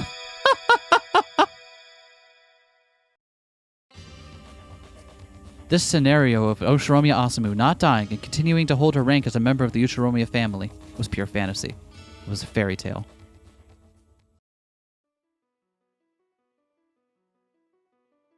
So long as Asumu was Rudolph's wife, She was a legitimate member of the family and thus invited to the family conference. Naturally, the family would not recognize Rudolph marrying a second wife, so only his legal wife, Osamu, would have been invited. The fact that Osamu existed in this fragment automatically meant the Ushiromiya Kirie could not exist in it. Kirie herself would exist, but not as an Ushiromiya. She'd be Sumadera Kirie. Therefore, Ushiromiya Kirie and her existence would vanish. The same could be said for Angie. The reason Battler left the family was Angie's birth date. If you counted backwards from the final month of pregnancy, it was evidence that Kirie and Rudolph had an affair while Osamu was still living. If Osamu was alive and well, Ushiromiya Angie would not exist. Although she would be recognized, Kinzo would not permit Angie to enter the Ushiromiya family register. Therefore, Angie would be an illegitimate child. Ushiromiya Angie's existence would vanish, and as a substitute, Sumadera Angie would be born. I understand up to here, but why would you say that this fragment is something that will hurt me? Because I lived, encountered the puzzle of the epitaph, became the Golden Witch before Beato, solved the epitaph and learned an important hint. This scenario is pure fantasy. Oh, she's saying she would have solved it even before Sayo did. Damn. Right, A bold which would claim. make sense on the timeline. Did we know that Ushiromiya Osamu was good at mysteries and riddles and shit? I don't know if it was mentioned in the game, but that's why Peace brought it up a couple times. Because that's kind of like the last piece of the puzzle you need to really... Yeah, because that was the other thing that I was like, I was looking for people who we knew that about. Right. But I mean, Peace did say it several times. Yeah, even so. Peace said it before we know Peace's identity, so... Right, so it's a part of the... It's a part of the puzzle, but not in the way you were thinking. It wasn't a hint as to, as something like, oh, we can match this up with someone who we know is good at puzzles. Knowing she's good at puzzles is a hint as to why those other people don't exist. The human, called Ushiromiya Osamu, really is the polar opposite of Kirie. Well, my mom is fickle. She's also an incredible human being. Kirie and her polar opposite. Kirie thought with logic, but Osamu thought entirely with inspiration. So a problem with numbers involved was Kirie's strong suit, but Osamu was good at solving puzzles that were unsolvable without logic. The riddle of the epitaph was exactly that sort of puzzle. While Kirie would approach it from a place of logic and reason, that was not a substitute for the answer. If I lived, and your grandfather installed the portrait of the witch in the riddle of the epitaph, I would have solved it. Not only that, I would have known who your grandfather had wanted to solve the epitaph's riddle. So I would have had Beato solve the epitaph right away. This is that sort of fantasy. As for that, when he sees my resurrection, Kinzo dies in front of me. So at that point in time, Kinzo would have already been dead. Wait, Kraus and his conspirators kept the circumstances of Kinzo's death a secret. So even though he was actually dead, they would behave as if he was actually alive. Mom, as I thought this world is a little too convenient. Isn't that how fantasy and fairy tales are? Angie, they only needed to hide Kinzo's death was when Kraus had financial problems. In that world, I would live not in despair, but in a far-off, calmer, everyday life. Thereafter, after I found the gold, everything would change. The trigger that tore up Battler and Shannon's relationship was Osamu's death. However, in this fantasy where Osamu did not die, the two of them could continue their friendship. The seed of unrequited love placed in Shannon's chest, whose root tormented her with pain during several years of hell, was never planted. After that, as Osamu herself said, it was all fairy tale. The two grew up healthy. Oh my god! What? We're here to pick up her estrogen. We're here to pick up her estrogen. And then suddenly the riddle of the epitaph appeared in the mansion. Osamu's intuition told her that Kinzo wanted Shannon to perform some sort of miracle. Though he was quiet, Genji was poor at keeping secrets, and with just a couple questions, Osamu had discerned this was settling some sort of animosity with his illegitimate child. Anjo had told Kinzo that his years remaining were short, he should settle his regrets and tell the truth to the girl who didn't even know her own birth. He hoped for a miracle and left it to time to decide, even though the chance of failure was high. Osamu, who was good at puzzles, similarly encouraged the mystery-loving Battler and Shannon to attempt and solve the riddle of the epitaph. She watched and guided them so that they could arrive at the right answer. The beginning of the year in which the epitaph first appeared, the 20 billion yen of gold had been found by a young boy and girl. Angie, I will say it in place of her over and over again. This is her fairy tale. At first, Angie was confused as to why Beato and Peace kept apologetically repeating that this was fantasy over and over again, but little by little, she began to understand that uncomfortable feeling. And then...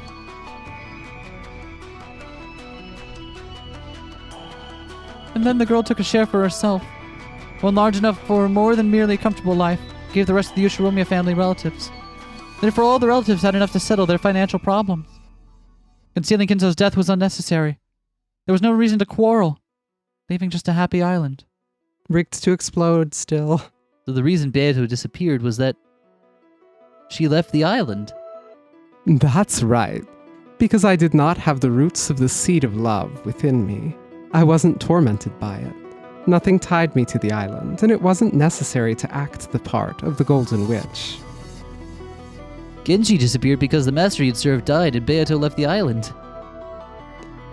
Since he no longer felt any personal obligation toward me and Kinzo, he decided to leave the island and live the rest of his life quietly.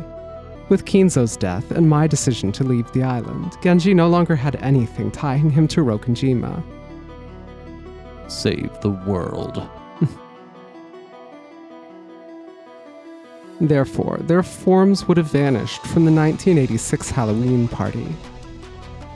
That is to say, in this game, within the exact moment of the 1986 Halloween party, depending on if Asumu is alive or not, there are 2 errors in the fragment that could direct the Witch of Pieces to devour her opponent's existences. It's like a game of Spot the Difference. That is correct. One side of the coin is shut up in the tragedy of the cat box. The other, with the exception of you and Kyrie, lives in a world of happiness. Beato's dream was granted. Battler's dream of living with his relatives and going to the same school materialized. He wouldn't be hurt by his mother's death and his father's remarriage.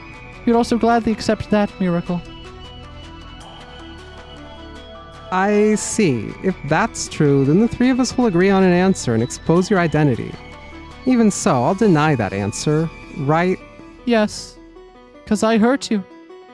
Even if all you arrive at an answer, if only you deny it, your side cannot win. That sort of game was meant to bully you.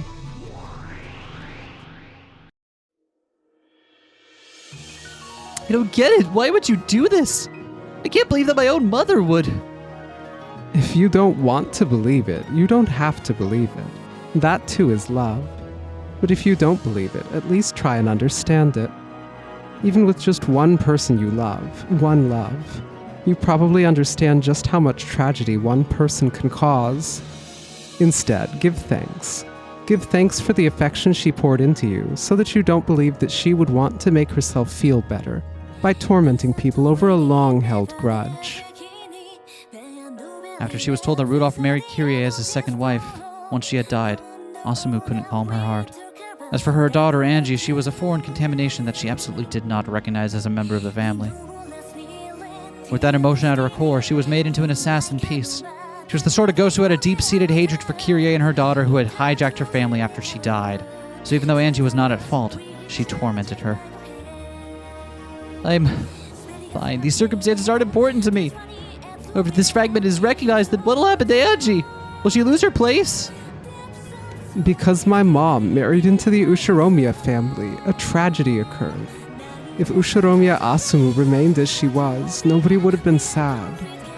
I shouldn't have been born. No, that's not true. Even if what we just saw was all within our cat box. That's right, Angie. Don't worry about this. Rather than dishonoring myself in life, I shamed myself after death. So Angie, the one who should be ashamed is me, not you. In addition, you have a reliable brother. And here you have a witch who will accept any sort of fragment. You should stay. And I should leave. Right. In short, it's that sort of thing. It would be strange for me to feel ashamed of being here. Your ghost would find it to be the funniest thing in the world. Besides, what if the future was happy? In addition, if you embellish it, you can fabricate any sort of future. Right. So stop holding contempt in your heart for this wicked witch at the peace. Forget about her. That's right, I have that power, don't I? Huh? Battler, she's... No! Mom! The Witch of Peace's hair, dance as if it was a curtain in the wind, and billowed out in great sheets. It's fine, Angie and Battler. I'll cure all your sadness right now. A beautiful bundle of hair growing like the branches of a large tree slowly enveloped the body of the Witch of Pieces. Seems I also created a strange human piece. Well, it was short, but I was able to brush off the dust that had piled up on me in the abyss of oblivion. Peace! Your role was difficult, Witch of Pieces. Be sure to tell your master that you performed your duty well. Goodbye, Battler. Take care of your sister. Young girls can be much more fragile than you think. Mom! Goodbye, Angie. The future Ushiromia family was destined to only have one person alive. I'm glad that it was you. You're wiser and stronger than anyone. I thought that if it was for the sake of my family, it would be fine for me to make an effort to spill Kyrie's blood. Can't believe you related to such a miserable, puzzle-loving aunt. Even though in my whole life I never called you Mom, because my mom was jealous of you even after your death, I won't doubt that you were Dad's splendid partner. Thank you. You're happy too? You be happy too? And with that, the curtain falls. Your opponent was me, the Witch of the Peace, the peaceful, lovely peace. May the world's humans all be peaceful. Peace. Bang, snap, squish.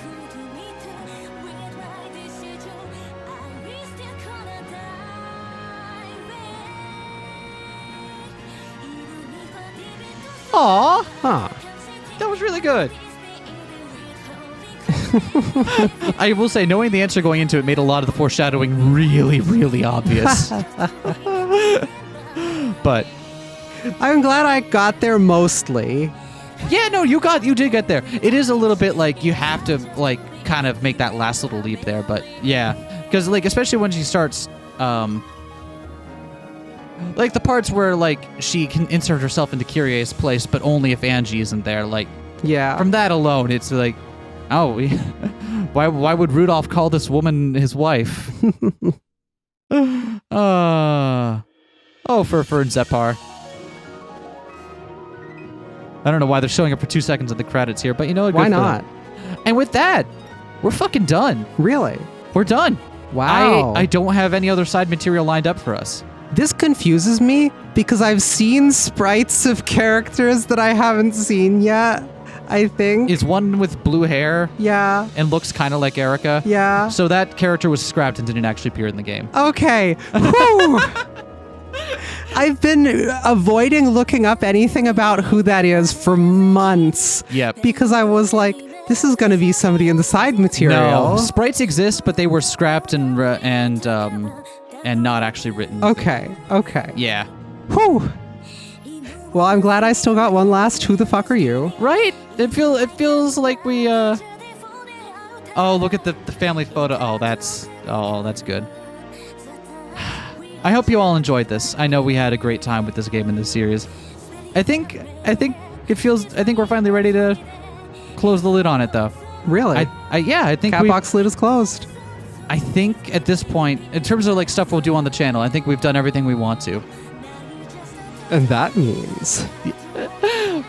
I really hope you all enjoyed our time here, and I thank everyone who came by our channel to see us play this game in this series. It means a lot to us that you hung out for this long. I hope you'll stick around and see some of the other stuff we're playing. It's infected us with the mystery bug, and we've been playing other mystery games and doing pretty well at them now. Yeah. I like mysteries now. I hope you'll stick around for that.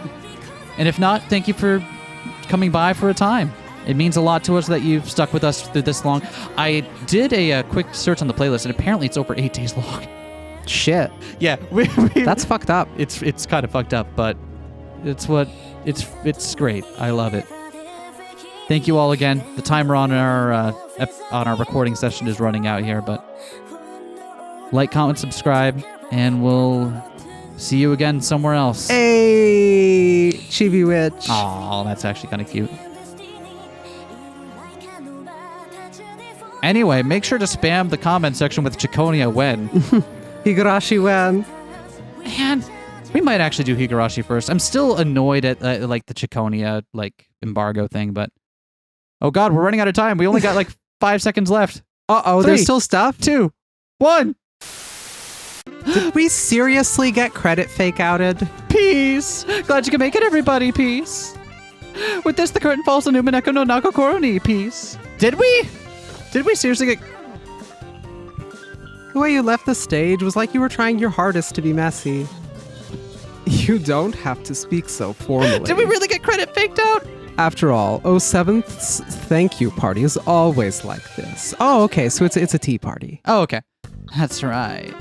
When I was in Higurashi, it was happy-go-lucky in order to contrast the dark main Spoilers! story. Spoilers, apparently. Oh, yeah, I agree. When I decided to show up at Umineko, I was told there'd be a thank you party. They'd already prepared somewhere for it in order to dispel the tension in the gloomy original story, which sounded fun when I first heard of it. So everybody thought that they'd be watching from behind the scenes. It was sweet, 100 times sweeter than diet sugar. Oh, so when the tea party appears first in Umineko, you're meant to think it's like the after parties in Higurashi before it fakes you out. Like, no, you're still in the story, bitch. Oh, and Peace, your power is to swallow your opponent's existence whole. You're not joking, right? What do you mean? What if I told you I was into that? What? She's Didn't not. I get swallowed? Lambda. That was kind of cool. Lambda. She's not joking. That monster of a piece's specialty is to remove somebody's existence from the script. I heard that Featherine sees our world as if it was written on paper, and can take a pencil and eraser to those words to erase and rewrite them as she sees fit. Oh, it's just an awesome power, isn't it? For her, the pieces, the game board, and even the rules don't matter. She's the strongest invincible game master. However, can't such an excessive power also destroy her body? What do you mean? Anything can lead to nothing, Peace. Even if you were given the power to freely create a world where no light shines and no grass grows, you would still be troubled, Peace. That's creation for you. To tell the truth, it's easier to make things grow if you're given restrictions. If you're given a sheet of paper and told to draw a cat, people can enjoy figuring out what type of cat to draw. Or they could surprise everybody by mischievously deciding to draw something other than a cat. I see. It's certainly a bit tricky to draw if you can draw anything. That's right. Like with writing, I would at least want some sort of theme or prompt, you know? It's that sort of thing. As the power of creation's restrictions decrease, it can fully spread its wings. However, once the lack of restriction passes a certain point, its power then atrophies. My lord reached that peak, realized that place was not the place to go for those with will, and then returned. Then, Peace. You only inherited Featherine's power of erasure, so I'm guessing you can't do the opposite. You mean the power of the pencil? No, that's not it. You saying that you got pencil dick? The Is that the opposite joke of we're the making? ability to swallow somebody's whole existence, the ability to barf them back up. What? Wouldn't it be Wouldn't it be possible to spit out someone whose existence had been erased? I had never thought about that piece. Oh, right now there are 6 of us here. Me, Beato, Angie, Byrne, Lambda, and Peace. This is interesting. So it's possible that there were 7 people here. Somebody was already swallowed, and we just forgot about them. The truth is that that's correct. There was originally one more guest here, but they were a little too loud, so I swallowed them. Hooah! So it was as I thought. That's scary. That's really scary. Who was it? Who'd you swallow? If that was true, wouldn't our memory of them also be erased? If that's the case, we wouldn't remember. Perhaps I didn't swallow them perfectly, and some memory of them still lingers in you guys. Peace. To help you remember, I'll give you a little hint. Hint number 1. Their kid is pretty skilled with chopsticks. Chopsticks. Oh, doesn't that not match up with this Western-style world, though? Second hint. They're immensely proud of their reasoning abilities. I got it. It's Will. You didn't think I'd say Vadler, right? I wonder if there ever was that sort of kid who was good at chopsticks and reasoning. Third hint. They're self-proclaimed great detective, and they also go by the title of intellectual rapist. That's the lowest, worst type of title. They once put their ear against the wall of a suspect's room and listened to what was happening all night long. After being welcome as a guest, they snuck out in the middle of the night during the storm to seal all the windows with duct tape. What a bothersome person. Are they a stalker? A pervert? Oh, it's useless. I definitely don't remember any character like that in Umineko. They see themselves as Lady Lambda Delta's rival. Before, when Lady Lambda Delta's arm had been torn off, they took it and with a grin started tickling at Peace. No, that's super scary. Did that kind of kid exist? Are they here? Why would we invite such a person over? Who on earth would ever be friends with them? For such a cruel person, isn't it not a problem if they're gone? Well, isn't that right? Well, this doesn't seem like there's nothing good about them. Oh, then it's fine if I don't spit them back out, Peace. There's no significance, no objection, no dissent. It seems we're all in agreement. Isn't there no problem that perverted chopsticks detective stalker doesn't exist? I told somebody to separate salt and sesame, and they really did it. Then asked, "Is there anything else you want, my master?" As they persistently tried to snuggle up close to me. I'd ask you to swallow them. I'd also found that a noisy cat had suddenly vanished. I wouldn't be amused with just that. I want to find them spit out in a back alley garbage can later. Then I'll do that, Peace, Lady Burncastle.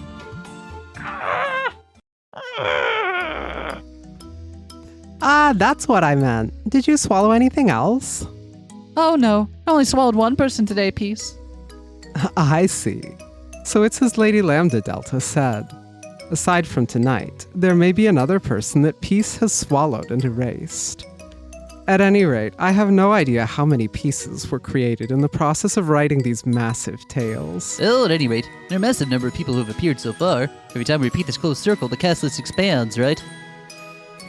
In the process of creating it, there may have been characters who were never given screen time before being erased from the script. Oh, are they going to show up?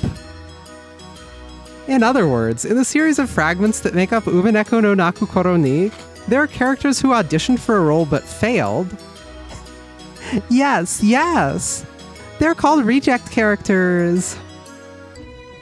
Certainly, I don't remember all those reject characters. Maybe Peace didn't permit their existence and swallowed them up. Yup, Peace. Umineko reject characters that exist, huh?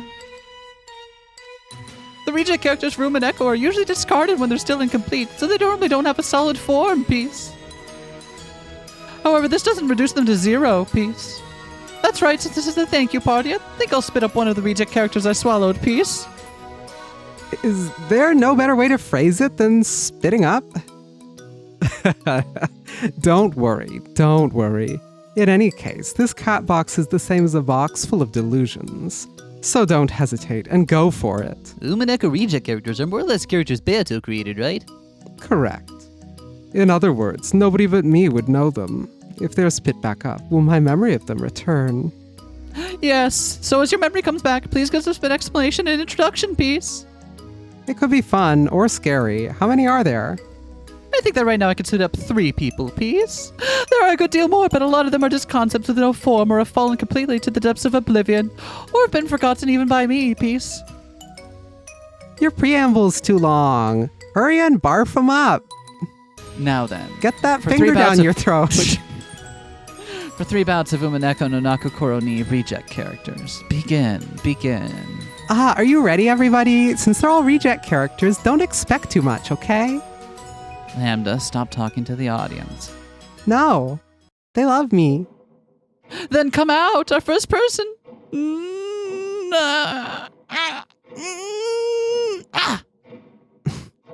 Blech.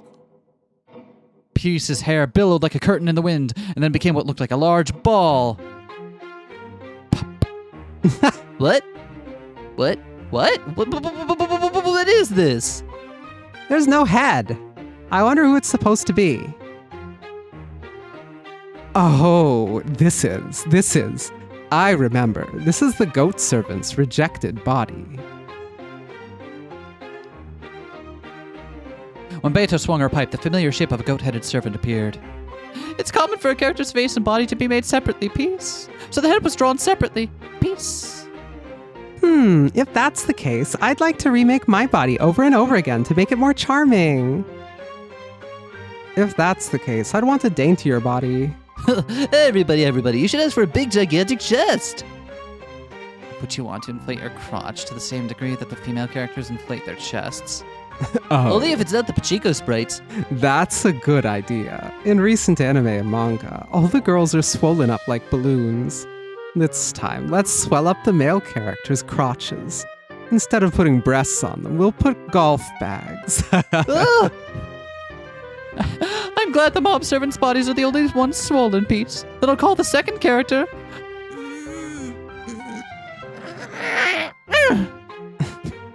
Do I have to make those noises? No. Will I? Yes. What? What? What is this? It's just Natsuhi. Hello, I am Ushiromiya Natsuhi. I remember. Yes, Natsuhi was also originally a reject character. Natsuhi was? What type of reject character was she? After all, wasn't Natsuhi eventually put in? It can't be, but this... Yes, that's right, yes. To tell the truth, the person you thought was Natsuhi was actually me. She was a rejected design for Beatrice. Oh, really? Ugh! I think they were right to go with the direction that Beato came out in because she's Yeah. so flashy and florid as to like defy common sense. Whereas Natsuhi's a bit too grounded, I feel. But yeah. That's Angie. Aunt Natsuhi was Beato? What does that mean? Originally then, the one we thought of as Natsuhi was drawn as Beatrice. Oh, originally I was created as a rejected design for Beatrice? That don't make any sense. I got the wrong accent. I couldn't Yeah, sound that thick- Italian to save my life. I don't think Beatrice would sound Italian with that thick Kansai accent you've got there. That's right. I couldn't help but draw somebody who gave off a mysterious air. I see, so the wave of hair would express the twisted nature of the character piece. But doesn't she give off the feeling of a rich housewife? She doesn't give off the impression of a mischievous contrarian of a witch at all. And that's why she was put in the depths of oblivion. And the selection of her rejected design brought her back from the brink of death. If Aunt Natsuhi was Beato, that would have been a very calm story. Perhaps that Umineko would have been a completely different tale, huh? Right now, I definitely do want to try a bit of acting out the role of the witch. Well, isn't this interesting? Do you want to try giving it a shot? Me? This isn't interesting. It's fine if she says one of my lines, but it doesn't have to be word for word. Natsuhi only needs to play Natsuhi's role. Then I extracted some of Beatrice's biggest lines. Say whichever ones please you, piece. All right, let's hear it. Well, isn't this fine? Go ahead, Natsuhi. In any case, Aunt Natsuhi's sophisticated mouth shouldn't say any of Beato's rotten lines. Just a little too direct. Anyways, no matter how you put it, this is, No, I'll do it. When we speak about witches, we're talking about pieces. When you speak about humans, you're talking about actors. If I can't play a role, I'm not really an adult. Good, then she'll make her debut for the first time in Japan. Natsuhi Beatrice.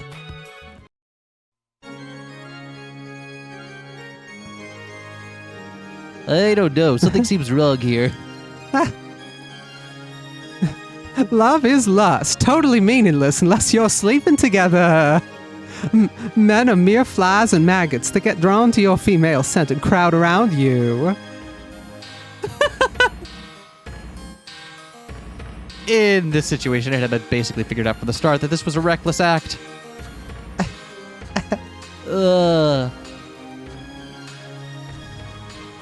Oh, isn't that nice? I'm surprisingly into Natsuhi's Beato. Next, we should make a fragment where Natsuhi's Beato. And other reactions like that had already been decided. I tried my best to be intimidating. How was it? Well, you were definitely doing your best. As I thought, just hearing those vulgar words from Beato was enough. Smile.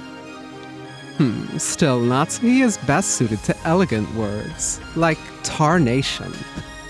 Oh, yeah. Give us that one, Natsuki. Tarnation. Oh, see, that's perfect. Surprisingly, it wasn't too interesting. Then our third person, come out my trump card.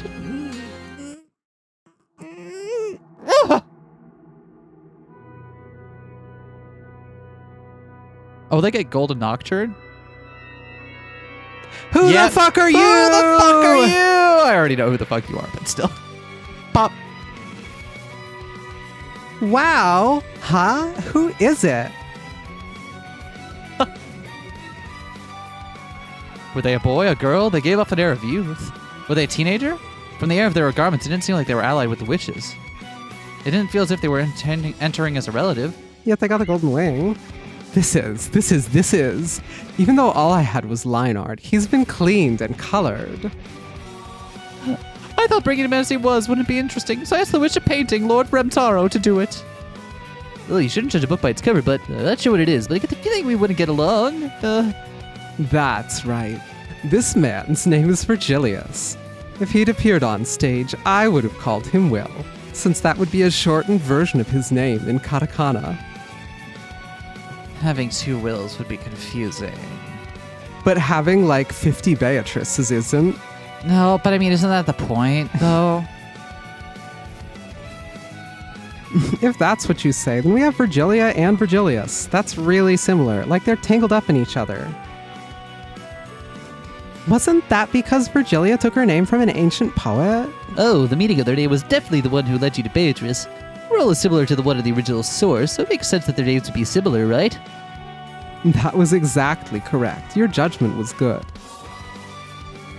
Hey, Beato, can this kid not talk? That's boring. At any rate, all I had of his existence was 2 or 3 scenes and a rough sketch of him. I didn't really decide his personality or way of speaking. What? That's boring. You have this nice sprite of him and he can't even talk? Might as well put him in those 2 or 3 scenes and let him talk a little. You're saying that a little too casually. Moving one piece should be enough for a scene. Well, that's fine. We can probably mix something in.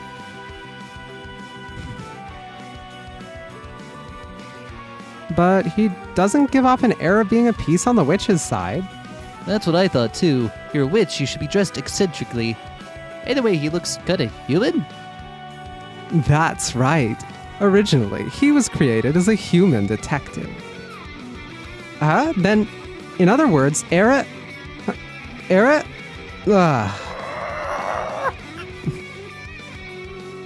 She was being bothersome, so I spit Erica out in a back alley trash can. I remember. In other words, he was the origin of Erica's character. The Erictor. Erica was a rival piece created to crush Battler after a fierce battle for the sake of drama. But he's a little different. He's certainly Battler's rival as a detective, but through his extremely misleading logic, he gets Battler's logic to drift further and further off the path, and torments him for quite a while. So you could say he was created to be a fated rival.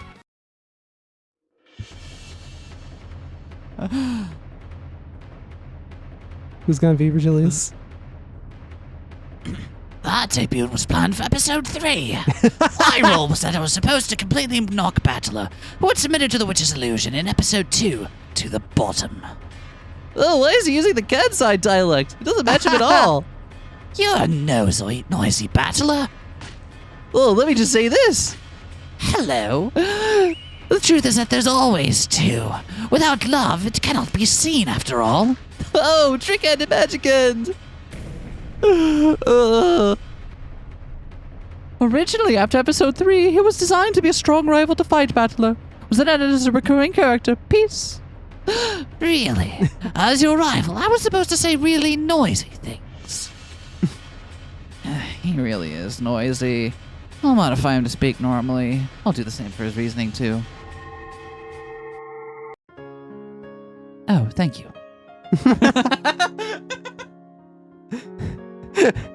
implying that Burncastle could just make Erica normal at any time and just chooses not to.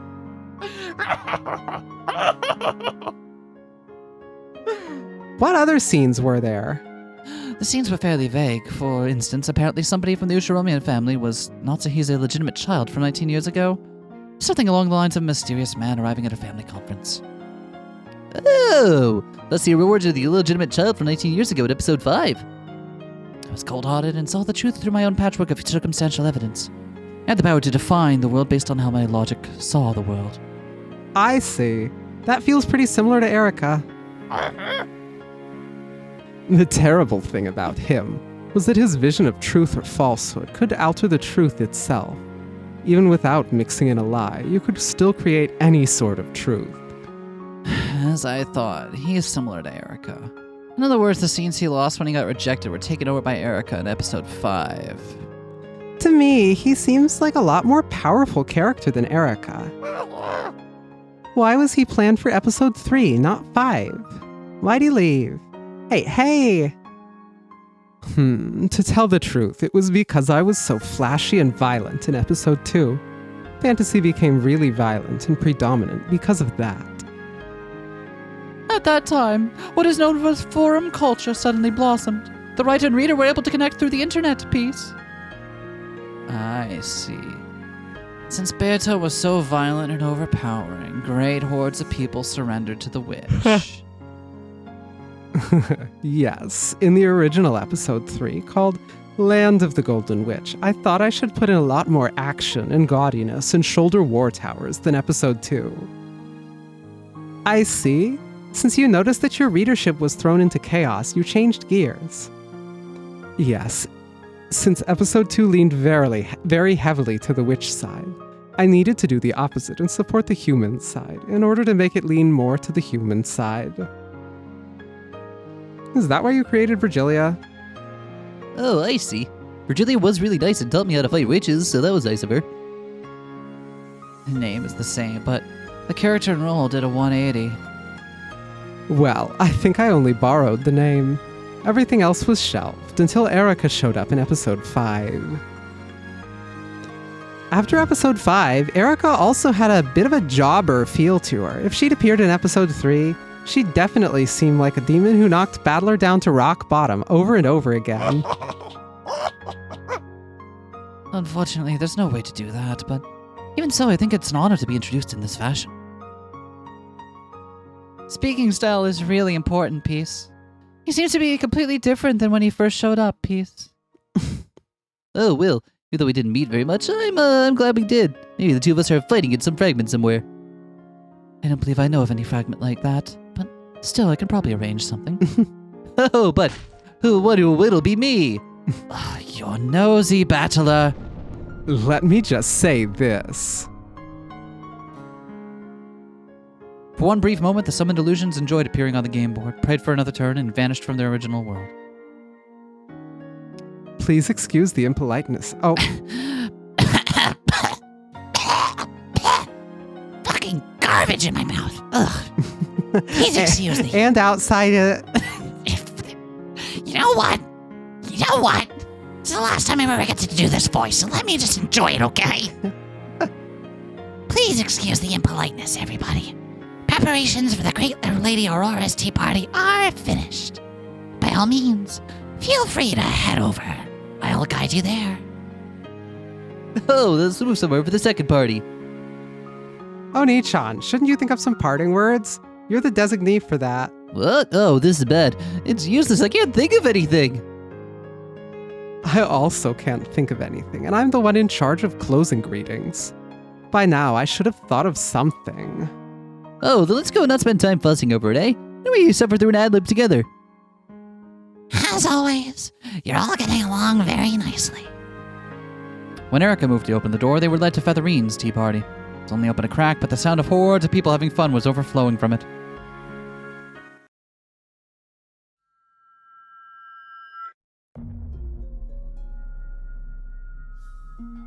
My master, where should we go? Byrne and Lambda slowly stood up from the sofa, but they did not head towards the next tea party. Only those two looked as if they were slipping out somewhere else. You guys go first. We'll, oh, that was Erica. Oh. We'll follow later. What are you doing? Burn and Lambda's eyes had a strange glow to them. Can't just you thinking read the mysteriously. room, dipshit? We're slipping off to go fuck. I'll steal your arm again. I'll do it. She will do it. Their eyes shone like a child's, as if hoping something wonderful would happen. It's a secret. We just want to take a peek at what was going on. Where it cries. Cry? Yeah, soon something will cry. Man, I can't wait for that to happen. It'd be really cool if if that happened and then stopped for like a bunch of years. For very understandable reasons, but still. Then Erica, later.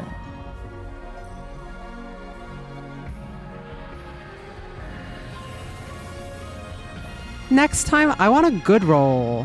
Ara, the villain's pretty fun too. I wonder if our roles will be close friends. Or if we'll hate each other. Either is fine as long as I can play the same game as you, Burn. Ara, we don't know if we'll play or be played. Well, we'll know soon. When something else cries.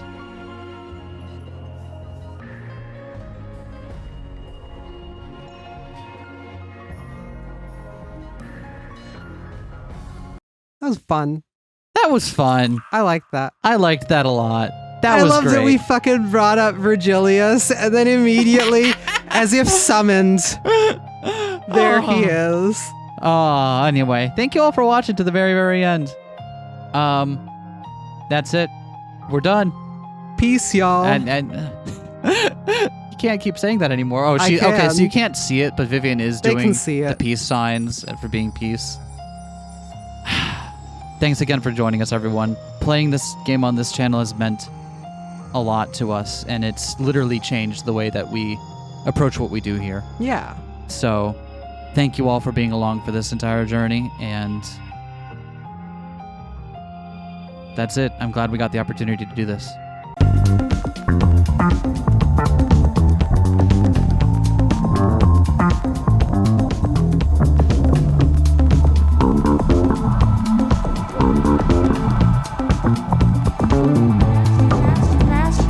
Smash that like, comment and subscribe.